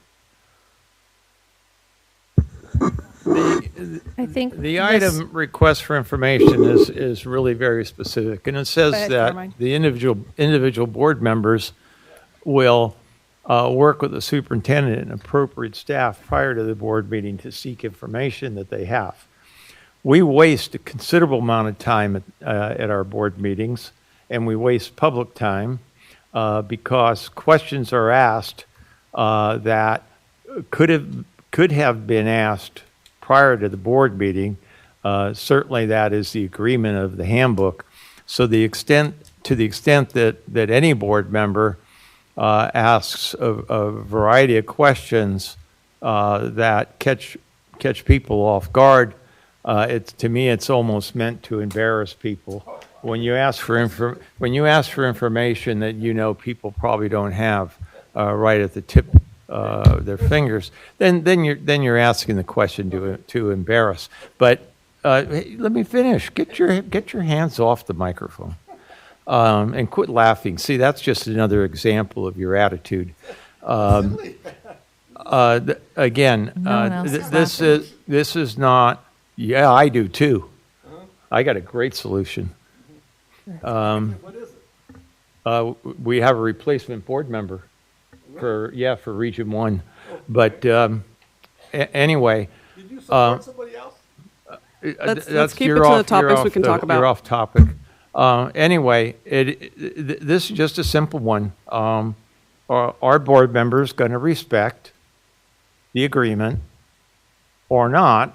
And if they don't, then what's the accountability? I think to me it's a simple issue, and that is that the president can just cut them off, cut the person off. If the person is just elaborating and wanting to be heard and grandstanding, and most of which has nothing to do with the questions or the presentation, then for me the accountability would just be to give the president the opportunity to cut that person off. I did want to have it for discussion just because so much time is wasted. Thank you. Ms. Albiani and then Ms. Jaitis Espinosa. It's not your turn. I had my hand before her. No, she had it before Mr. Fortuna. Go ahead, Ms. Albiani. I think the power of our governance handbook is included with the buy-in and the signature to accept it every year as a thing. And I will say, when I was president, not every board member would sign it or turn it in. So I really find it is a hard spot to cure when actual board members will not sign and commit to following it. So I'm not sure how you solve that, Mr. Fortuna, but I do support cutting people off. Thank you. Hold on here. Well, see, this is a privilege. She's asking. No. I was going to respond to you. But I didn't have the privilege. He didn't ask you. He didn't ask you a specific question. That's a big issue I have here. There's He's white privilege. asking him a specific question. There's certain board members who have privileges versus me. Stop. Okay. Go ahead. And I don't think that's fair. I think it's discriminatory. Discriminate. Go ahead. Did you want to respond to her question? Well, yeah, what I was going to say is that by virtue of the board vote on the handbook, the majority holds. So individuals may not agree with it, but by virtue of the majority vote, to me, they're still bound to adhere to the requirements. Therefore, if they don't, they're out of order, and the president has the right to cut them off. Ms. Jaitis Espinosa, you had a question. Hold on. Did she raise her hand before I did? also had my hand up before you, sir, who is not running the meeting. Okay. I take issue with, well, first let me back up. Just about every president that has served since I have been on this board has had to do a deep dive on this issue, unfortunately, really for the same reason. And I think we've all come to virtually the same point, with one exception that I'm going to mention.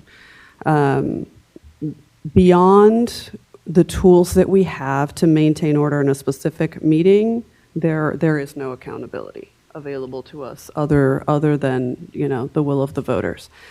The exception is there actually was a change in law a couple of years ago about the board president's ability to eject people from the meeting. It is not specific to whether it only applies to members of the public or members of the board. So that exists. We've not used it, even though some of us have been president and been aware of that statutory change, because this board does have a tradition of trying to keep everyone at the table as much as possible. So I want to be clear about that. I take issue with with the issue of privilege being used in this manner, when the issue that we have had on this board generally speaking, is some male members falling back on this very gendered stereotype of unprofessional and abusive conduct being characterized as quote-unquote passion. So if we're going to talk about privilege, that is probably the biggest issue that this board has encountered. So I just, I don't ever want that excuse to be thrown out and to not have it called out for what it is. So with that, per the request, I 100% understand the frustration and appreciate the challenge it has been for this board. I do not think there is anything that we can do in this handbook or otherwise about it.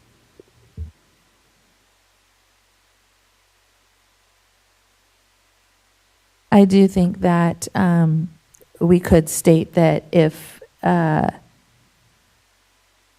board member has been warned after the second warning, just as we do in our public comment, that after the second warning, the president has the right to turn off their mic.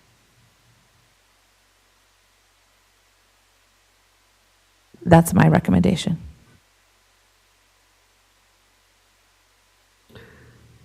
I just wonder about the wisdom of, I can take it either way, putting it in the rules.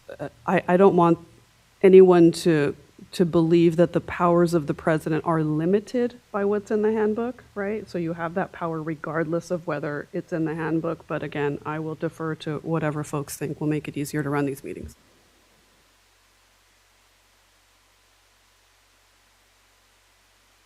Then I think that if we all acknowledge that that would be an agreed upon practice, then it doesn't necessarily have to be written in the handbook, but an agreed upon practice. We're going to go back to Mr. Perez, or?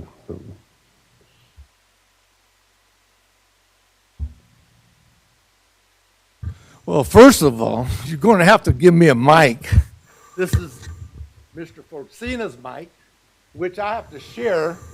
And if you would see everybody on this board, if you would see everybody on this board, they all have their individual mics. Why is it that Mr. Perez, region number 1, have to share a mic with Mr. Forcina? I share a mic with Mr. Okay, ask that. And it has been that since we moved in here, and that's the type of behavior that I get disrespect from these individuals.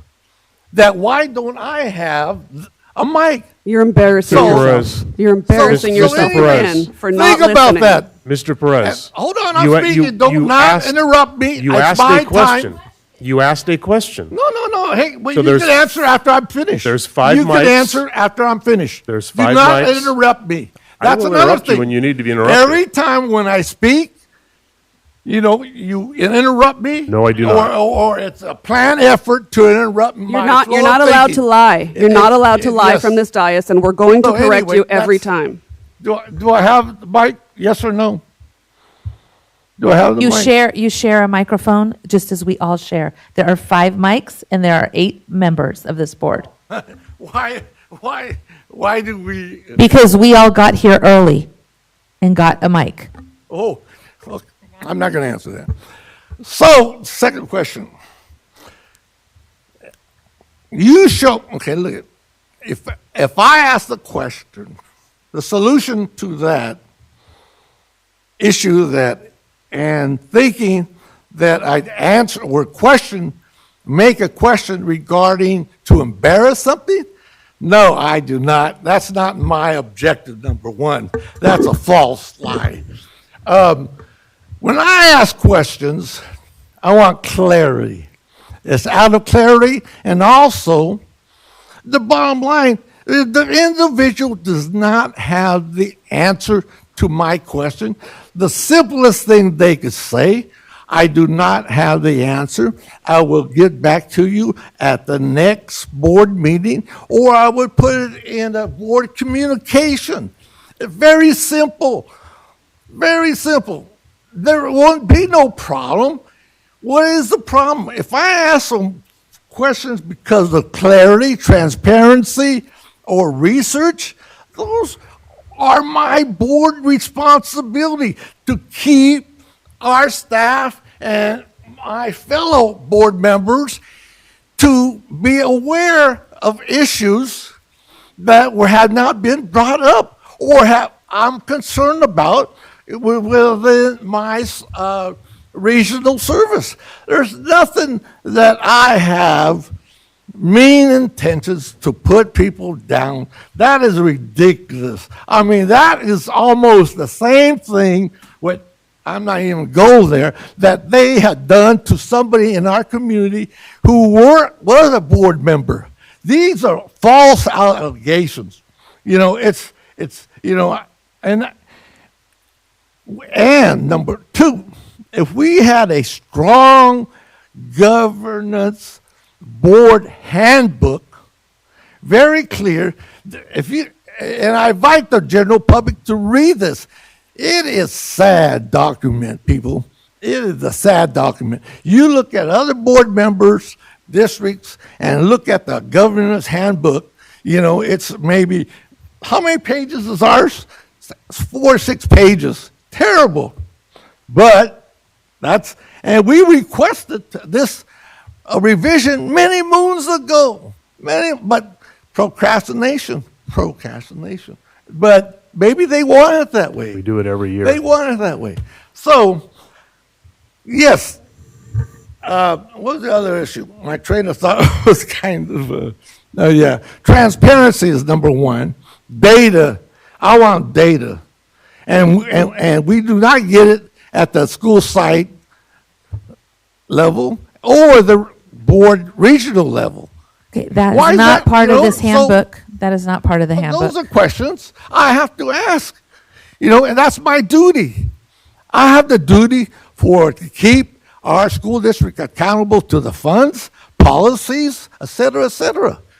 That's all I'm doing. The respectful thing to do is to ask the question ahead of the meeting, and then And staff number would be two- able to provide you the answer. Yes. And you look at the California Educational Code, I have the right to ask questions.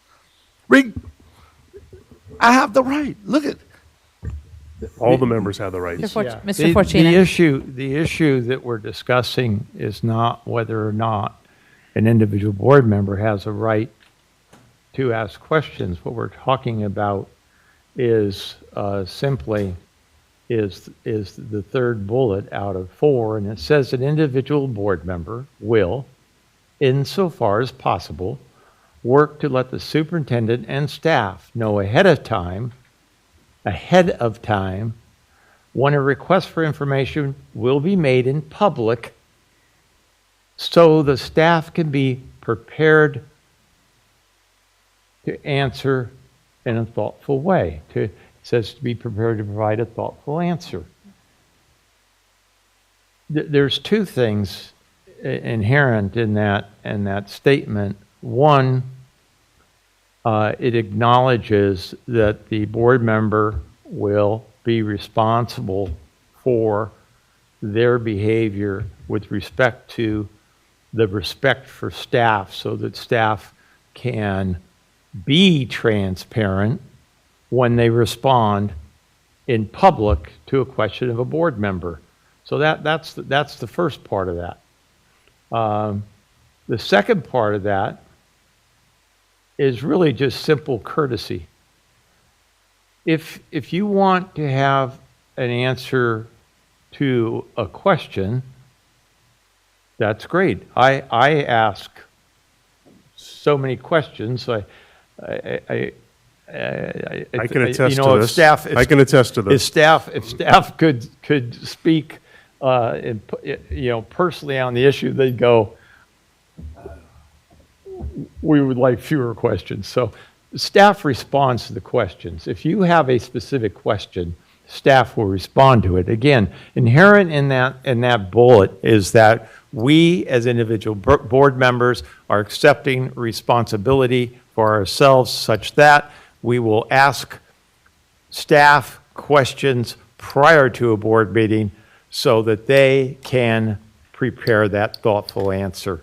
And if a board member doesn't do that, then they really, to me, forfeit the right to answer the question, period, or to request the question.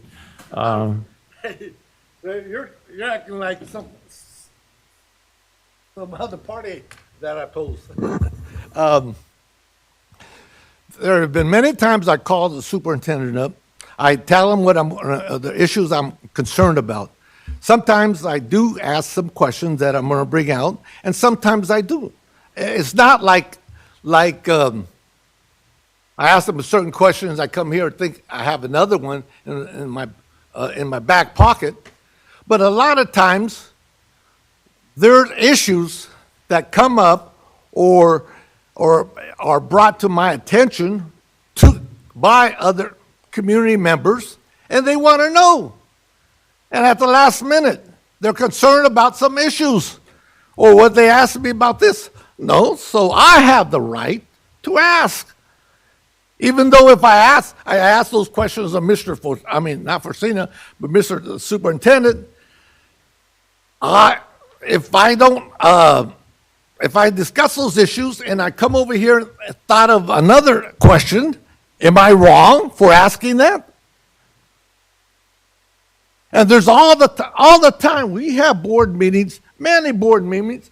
There's more than 1 or 10 questions that I might have that might be popping up at the last minute, or just reviewing something or something that was brought up by my fellow board member. So I have the right, and there's no malice intent. And I think the objective is not for me to speak up about these issues at the bottom line, just like what happened at the last meeting regarding the bond issue. I was shut down on asking questions to communicate to my fellow board members and to the staff here on bond issues that I'm concerned about. But I was shut down. I was shut down. Point of information, which okay, let me ask you this. Point are we on? And today, have we corrected the 3 to 36 cents per $100,000 in the report? Yeah, it's not on the agenda. Not on the That's another agenda. issue. So it's not on the agenda. I know it isn't on the agenda. So then you can't talk about it. But that's an issue. So it's not an issue. Yeah, that is. It's I a brought that Brown up. Act issue because you're breaking the law. That was an issue. That's an example of a question I'd never seen. I didn't even think about or knew about until I further digest Read the report. presentation or saw the From presentation? 3 cents to 36 cents per $100,000. Okay. That's a big mistake. It's not a mistake. On the board. Not on the agenda right Mistake. now. The 3 So, cents or for 36? clarification, the second request, the second bullet point was about accountability from page 5, and I think that I took a straw poll here that we are in majority agreement that if there is a second warning, that a microphone would be cut off, and that would be in practice, not necessarily in policy. How can you do that when I don't have a I agree with microphone? that. Okay, so I think the third, Your mic back. we're on to the third one then, I believe? If we slide to page 4, so this actually kind of overlaps a bit, but I think there's staff reports and deliberations kind of go together. Ms. Jamerson, I did receive one communication from Mr. Vargas with regards to the idea of potentially limiting board question or time on staff reports to a maximum of 5 minutes each, giving the president the authority to extend time for any and all board members if appropriate. So it was just a thought that he has as he was looking through, and I know this is one that Mr. Forcina had a question about as well.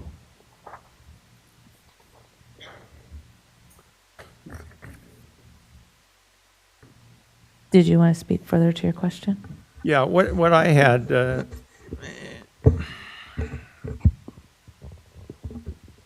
specifically was a board member's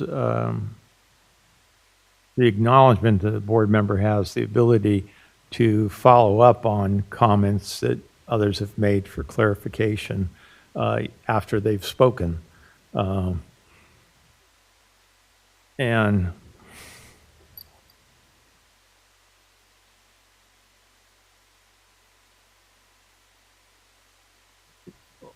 and this is an over the years kind of thing. There have been precedents that have allowed that, and there have been precedents who haven't. So I just think that certainly, again, in ensuring that a board member has all the information they need to have prior to making a decision, that they have that right to ask for clarification on comments that are made, because that could either help that board member affirm their position or change their position, depending upon further information they get. I've been thinking about this one too, Mr. Forcina. If you go to the bullet that you highlighted, which is the fifth bullet, so the board may ask for further clarification of staff following public comment on an agendized item. I'm just wondering, so if we said the board may ask further clarification of staff or other members? Yeah, that would be fine with me. I'm just trying to think of a way to just kind of, say of members? Or if that's reasonable to others? Yeah, I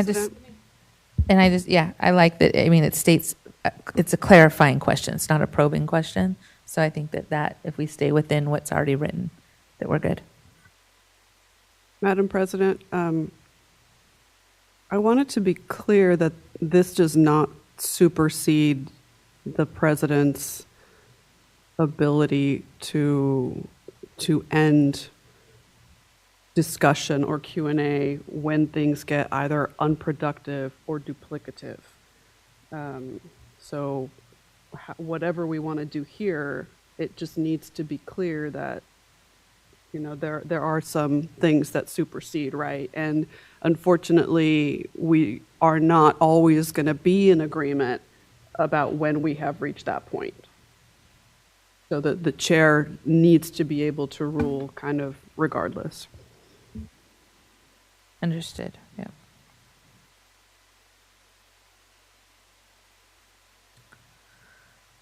Okay, so I think that takes care of the first two bullets there, and then the last one was...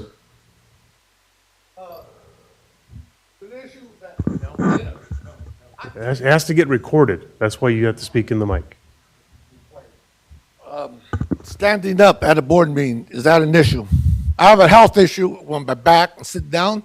So is that going to be an issue? Or do I have to fill out a worker disability card to verify that issue? If you have an accommodation that you need, please share it with us. Why you have one? I fell down.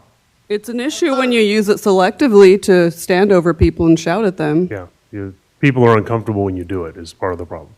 Well, that's why I'm over here. Is that an issue? If you have an accommodation, if you're requesting an accommodation, then you need to do that. That's where I'm asking the chair of the board. And I'm deferring to the superintendent. If you need an accommodation, yes. If you are in the middle of questioning, So I have to renew it? I'm not aware of it, so you have to share that with me. if you are standing up in an aggressive manner in which makes other board members feel threatened or uncomfortable, then yes, you'll be asked to sit down while you're doing your questioning. You can stand up and stand. Many of us have at times, when it's been a long meeting, have felt the need to stand up, and we move so that we're not a distraction to the business that is being done. I have another question. Right now, at each board meeting, do we Yes, have now? You need to speak you need to speak into the mic. microphone so that you are recorded, which is why we need you to sit down when you are speaking to the general. Don't unravel the cord, just speak into the mic. I need that. I need to extend it over here. When we have a board meeting, do we have security out there in front? What's the policy? No, is that going to be in our handbook? No, that's under governance. That's under how I take care of the meeting. What? That's how I take care of the meeting. I make sure our staff is safe and the public is Well, safe. right now, and if there's nobody out there, security officer, so do we have a meeting? That is not I don't part of feel the comfortable. question on the handbook. That's why, I Not don't a feel requirement of comfortable. the There's meeting. no security And out there right If now. you're not comfortable, then you should leave. No, it's a board issue. It's a. If you're not handbook comfortable, issue. you should leave.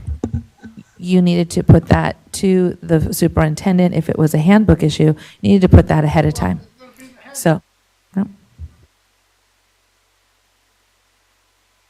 Addressing a specific item right now, and we need to make a decision and then move to the next item based on our responsibility to have submitted questions that we wanted to have for discussion. It's so simple. And we've taken care of the first two items on page 4, so we're on to school visitations. Yeah, with respect to school visitation, the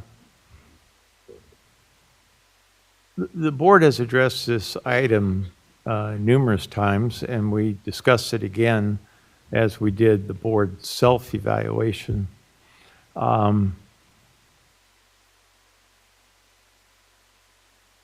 What I'd like to suggest is an addition to the item, instead of the board understands visitations are important, that language be changed such that there's an addition of an agreement on part of the board members to visit a minimum number of sites per year. If you know, a board member, and I'll speak for myself here, or I am speaking for myself, a board member's responsibility, and that's why we put it in here, is to visit schools, and that's for a lot of reasons. One, your visitation, your visibility sends a message to staff that you care about the work they're doing. Visiting school sites gives a board member an opportunity to understand the challenges of the different school sites, because they are different.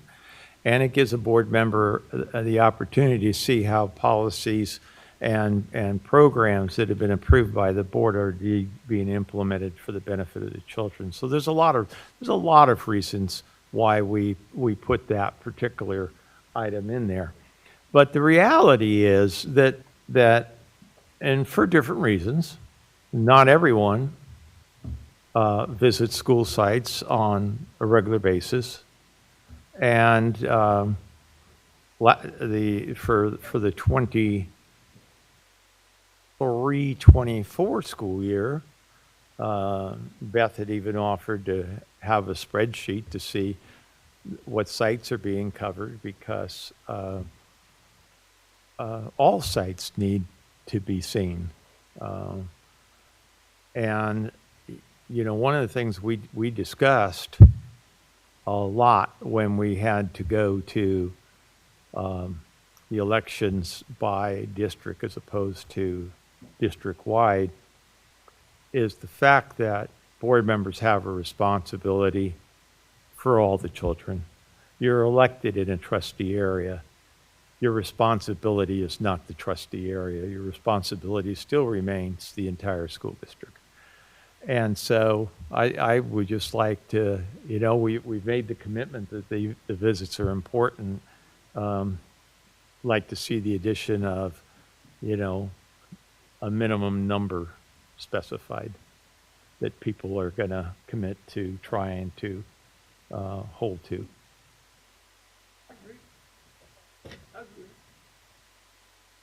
So, you know, one thought on that would be, I thought he just agreed. I thought.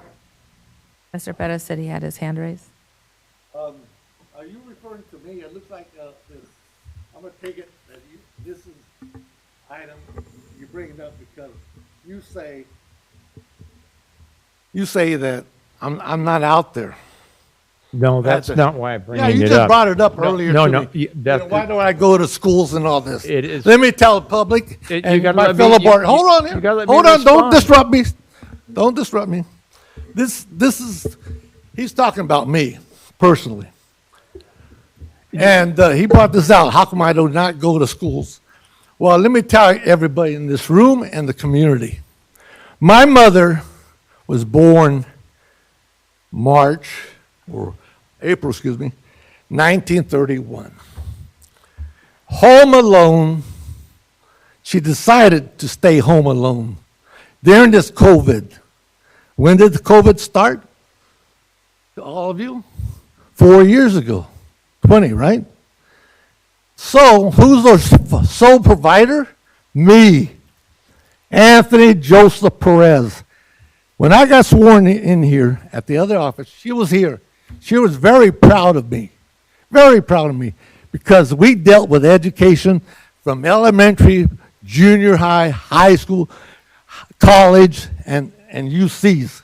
My mother decided that my only concern was her financial situation and her health issues. I could not make change. So,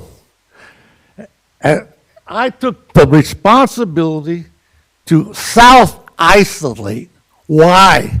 Because I spoke to public health officers, experts in our community nationally. Can I infect my mother home, and being 93 years old, she could pass? So I isolated myself. It's not because I did not want to go to that schools, any schools. I had, my main concern was myself, my family, and my mother. Yes, I did not go on sites inside to walk to schools. Why? Because I did not want to infect my mother with what? COVID. Okay, that's over. She died this year. She died this year by herself. That's the way she wanted to go. Now my commitment is, yes, I could go to schools. And there was somebody on this board, he went to one of my schools, okay, in my district, and tells me he got infected, sick, ended up in the hospital. Ain't that a shame? Why didn't he wear a mask, or she wear a mask? That's the prerogative those individuals have in our society. Wear a mask or not. So, Mr. Forcina, yes, it is my duty to go to schools. Yeah, now that I feel safe and I will not infect my mother with, spending, 3 to 4 days per week, I chose to do that. But I have not missed one board meeting. I commit probably 5 to 7 days prior doing my research on every issue we have. And it's my prerogative to ask questions. It's my prerogative to make sure that this fellow board Madam President, is off being topic held again. accountable Back to the point that is being discussed. Okay, Mr. yes. Perez, Okay, the point that is to add a minimum, Mr. Perez, What? the suggestion was to add a minimum number of school visitations per year. Do you have a response specific to that? Yeah, my response to that, at least do we want to talk about regions, or we do not want to talk about regions? So when we talk about regions, yes, I think every board member should go to at least 3 sites within a variety of our 7 districts. 7 regions. That's excellent. Okay, thank you. That's an excellent idea. Ms. Albiani? So you would go to the elementary, okay, middle school, and high school. I'm fine with that. Okay, but thank why? you. Let me explain why. No, Mr. Perez. Hold on Doesn't here. matter. Here, let me explain why. I want that, because you know what? Every region within our district is different. Our school district's too big. It's not every area 1 and 3 is the highest poverty, biggest problems. Okay. Other districts, middle class, they have different issues and different educational Mr. issues, Perez, things like we that. all So, agreed. yes. We all agreed. So if that they need would to go see to all my schools. district and look, They do. Yes. go Okay. and Stop. look at the data that the state of California gives, Okay, you we are have off problems. topic, off We have topic. Thank problems. you. Ms. Albiani, I know you have to leave, so I will allow you an opportunity to speak to this. I'm sorry, I have to You're gonna leave. leave? I want to say, I think once you make a commitment to be on the board, that is part of your job. We are working as a board to encourage those. But I am more open to an encouragement than a requirement, than a nanny, because a 4-year commitment's a long commitment, and there are times when things are harder to do than others. And when you have young children, which I hope lots of people on our board have children in our school district, you organically visit many schools as your kids go different places and you talk to people. And so I, for one, while I appreciate the idea of it, I feel it leans to, I don't know the term, nanny stating. I just think it's micromanaging. And so that's why I would be against it myself. And I have to go pick up my daughter from the airport. What? Mr. Hoffman had a suggestion about this as well, I believe. Just a thought, because I have talked to individuals, in one-on-ones about the topic. One concept would be, since there are 7 board members and there are 68 schools, one way to do it is if we did the simple math, it's about 10 schools per member, and if we did that over a 2-year period, so it's really a commitment to 5 per year. But if the board did that and we kept track to make sure all the schools are, on a 2-year cycle, every school district or every school would be visited by by a member of the board. And if he leaves, then we don't have a quorum anymore. Yeah, I gotta go. It would just I have a health issue, and Mr. Superintendent knows that. I do not know of your health my issue. eyes, and when they're too bright, I have these attacks. So, and it's a I hope you regarding feel better. health issue. I hope you feel better. Right. So I have a headache, and I'm leaving. I'm going to the doctor. So you have a quorum. We are not taking any action. Yeah, Go ahead, I was Mr. going to Fortuna. say, Governor's Handbook. when someone takes a job, and I certainly see being a board member as a job. You're making in this case it's an elected job. When you take a job, you don't get to say, I'll do this part, but I don't want to do that part. So, to me, it's like, if you can't fulfill the duties and responsibilities of a position, why are you even sitting at the table? So, do I understand things happen? Yeah. But the suggestion you just made, my God, I cannot believe that any board member couldn't go to 10 sites in 2 years, for Christ's sakes. I mean, it's like, come on.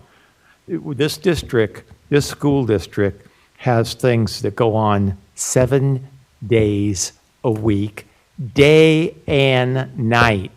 Understood. So no one can say, I don't have time. It's a step further than we're currently doing, and the board making a commitment that each school, at a minimum, that this just be at a minimum, that each school would be visited by a board member over a 2-year cycle. We could do it over a 1-year cycle. I'm just trying to make it a piece that does accommodate, 1 year might be tougher for a member, so they might, make up in a second year. So that just doing a simple math equation, that was my thought.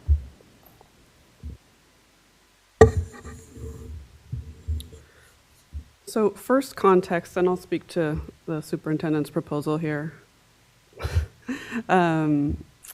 So one thing that's really important for all of us to acknowledge is that we want a very representative group on this board, right? And unfortunately, there are barriers to even running for this office, and that keeps us from having a more representative group. So one of the things that we're going to continue to face is that we've got folks here who, are retired and have more time. And God knows, I personally would love to visit as many schools as you do, Mr. Fortuna. I really would.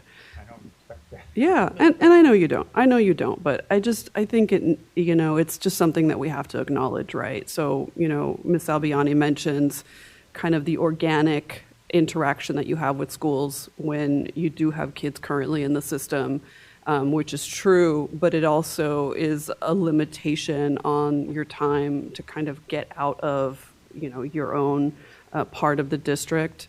So that's just, an unfortunate reality. Mr. Perez mentioned, things happen in our lives, whether they be health, whether they be personal tragedies. God knows I'm familiar with that, especially this year. And, that's kind of the hesitation that keeps me from thinking that a flat requirement is a good idea, because realistically, life is still going to happen for folks. So, I think Mr. Hoffman's proposal is a good kind of starting point, right? Kind of in that direction. And if the board wanted to go that way and kind of see how it works. Because we took it from a board perspective. The goal is that every site gets visited by a board member at least every other year.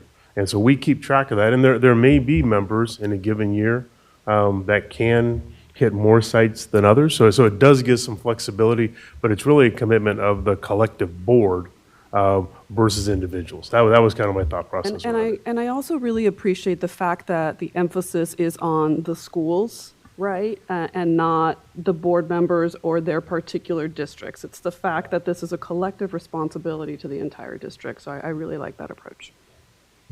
And I like, again, I think when we take this type of an approach, if we are a board member who is having a year that is making that challenging, to know that we can say, hey, I don't know that I'm going to be able to get to my number this year. Is there anybody else who can take on a couple extra schools? I think that it changes the culture to be that of a little bit more supportive versus kind of competitive that some folks might feel, but I think that might it might lend itself to that. I just also want to concur. I also want to concur with Mr. You are not at the Fortuna. dais. You do not you are not able to speak. No.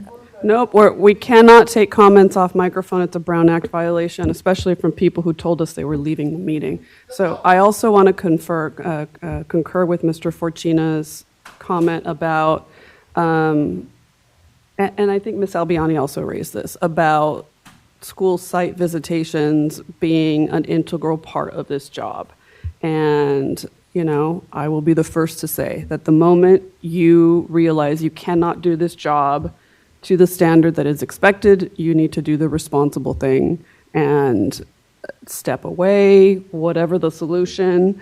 And that is incumbent upon all of us, right? We saw that at the national level this year. We saw, the president decide not to run for re-election. And, I'm certainly not comparing myself to that, but I think that is really important for all of us to acknowledge. As hard as it is, personally, we've invested a lot of time. We really care about the work that's being done here.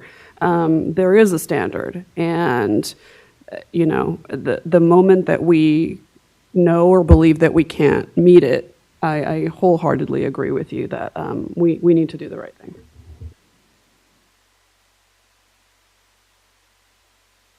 Okay, so I'll work on some language with regards to that. So the last piece, like two pieces, this is just the list of the topics that I have either from individual members have brought forward and spoke to the president about, and yeah, yes. I need and want to participate in this. I need 2 minutes. And it's only three of us here, but I need to go. I will be right back. We are about an hour and 20 after lunch. That's fair.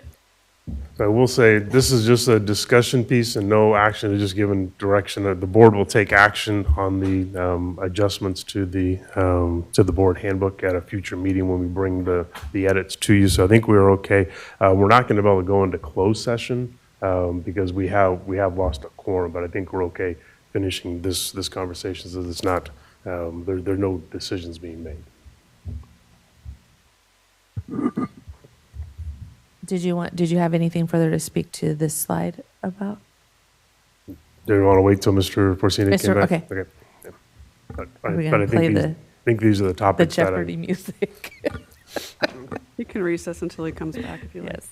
We will recess for 2 minutes.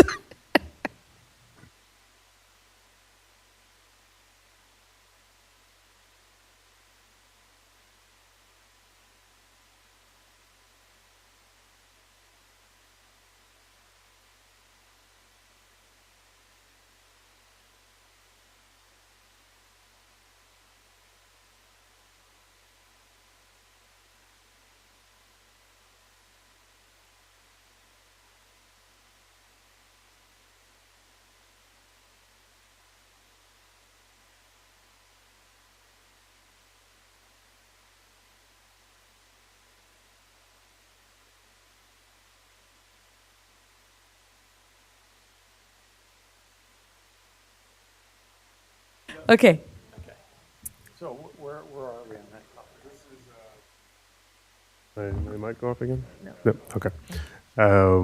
So this was my collection of topics that I had heard from the board over the past few weeks, and just wanted to make sure that these were the topics, and we will arrange these over the next several meetings, and we'll get a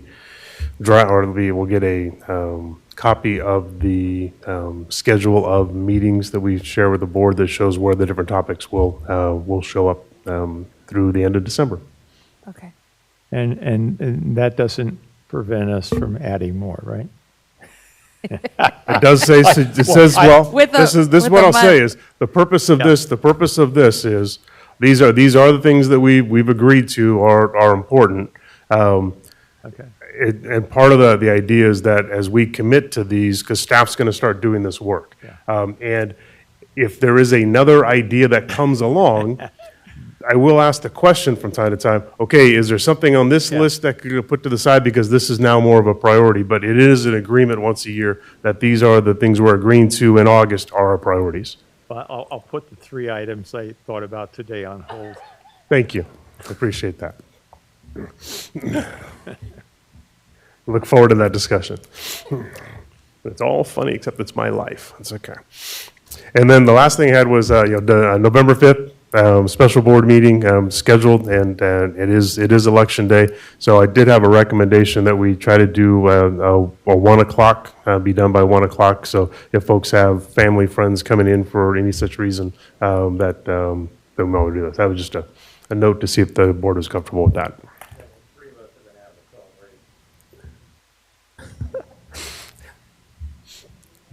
No comment. That concludes the item. Okay. No, we still have consent, and we can't. Oh, we can't do consent. We can't That's do a problem. consent or closed session. So, Madam Chair? Yes. I do just want to express my apologies to the people who were awaiting personnel actions on today's consent agenda that we won't be able to take action on due to our lack of quorum. So. Yes. Yeah, so September 3rd will be the next time where the board will take official action. That doesn't stop us from moving forward with work. doing work that we need to do to get work done. So I just want to make sure the board and the community is aware of that. But some folks will be in some spots doing work, taking care of kids, and then the board will take the official action on September 3rd. Sounds good. Okay. All right. Then I would like to adjourn this meeting at 1:24.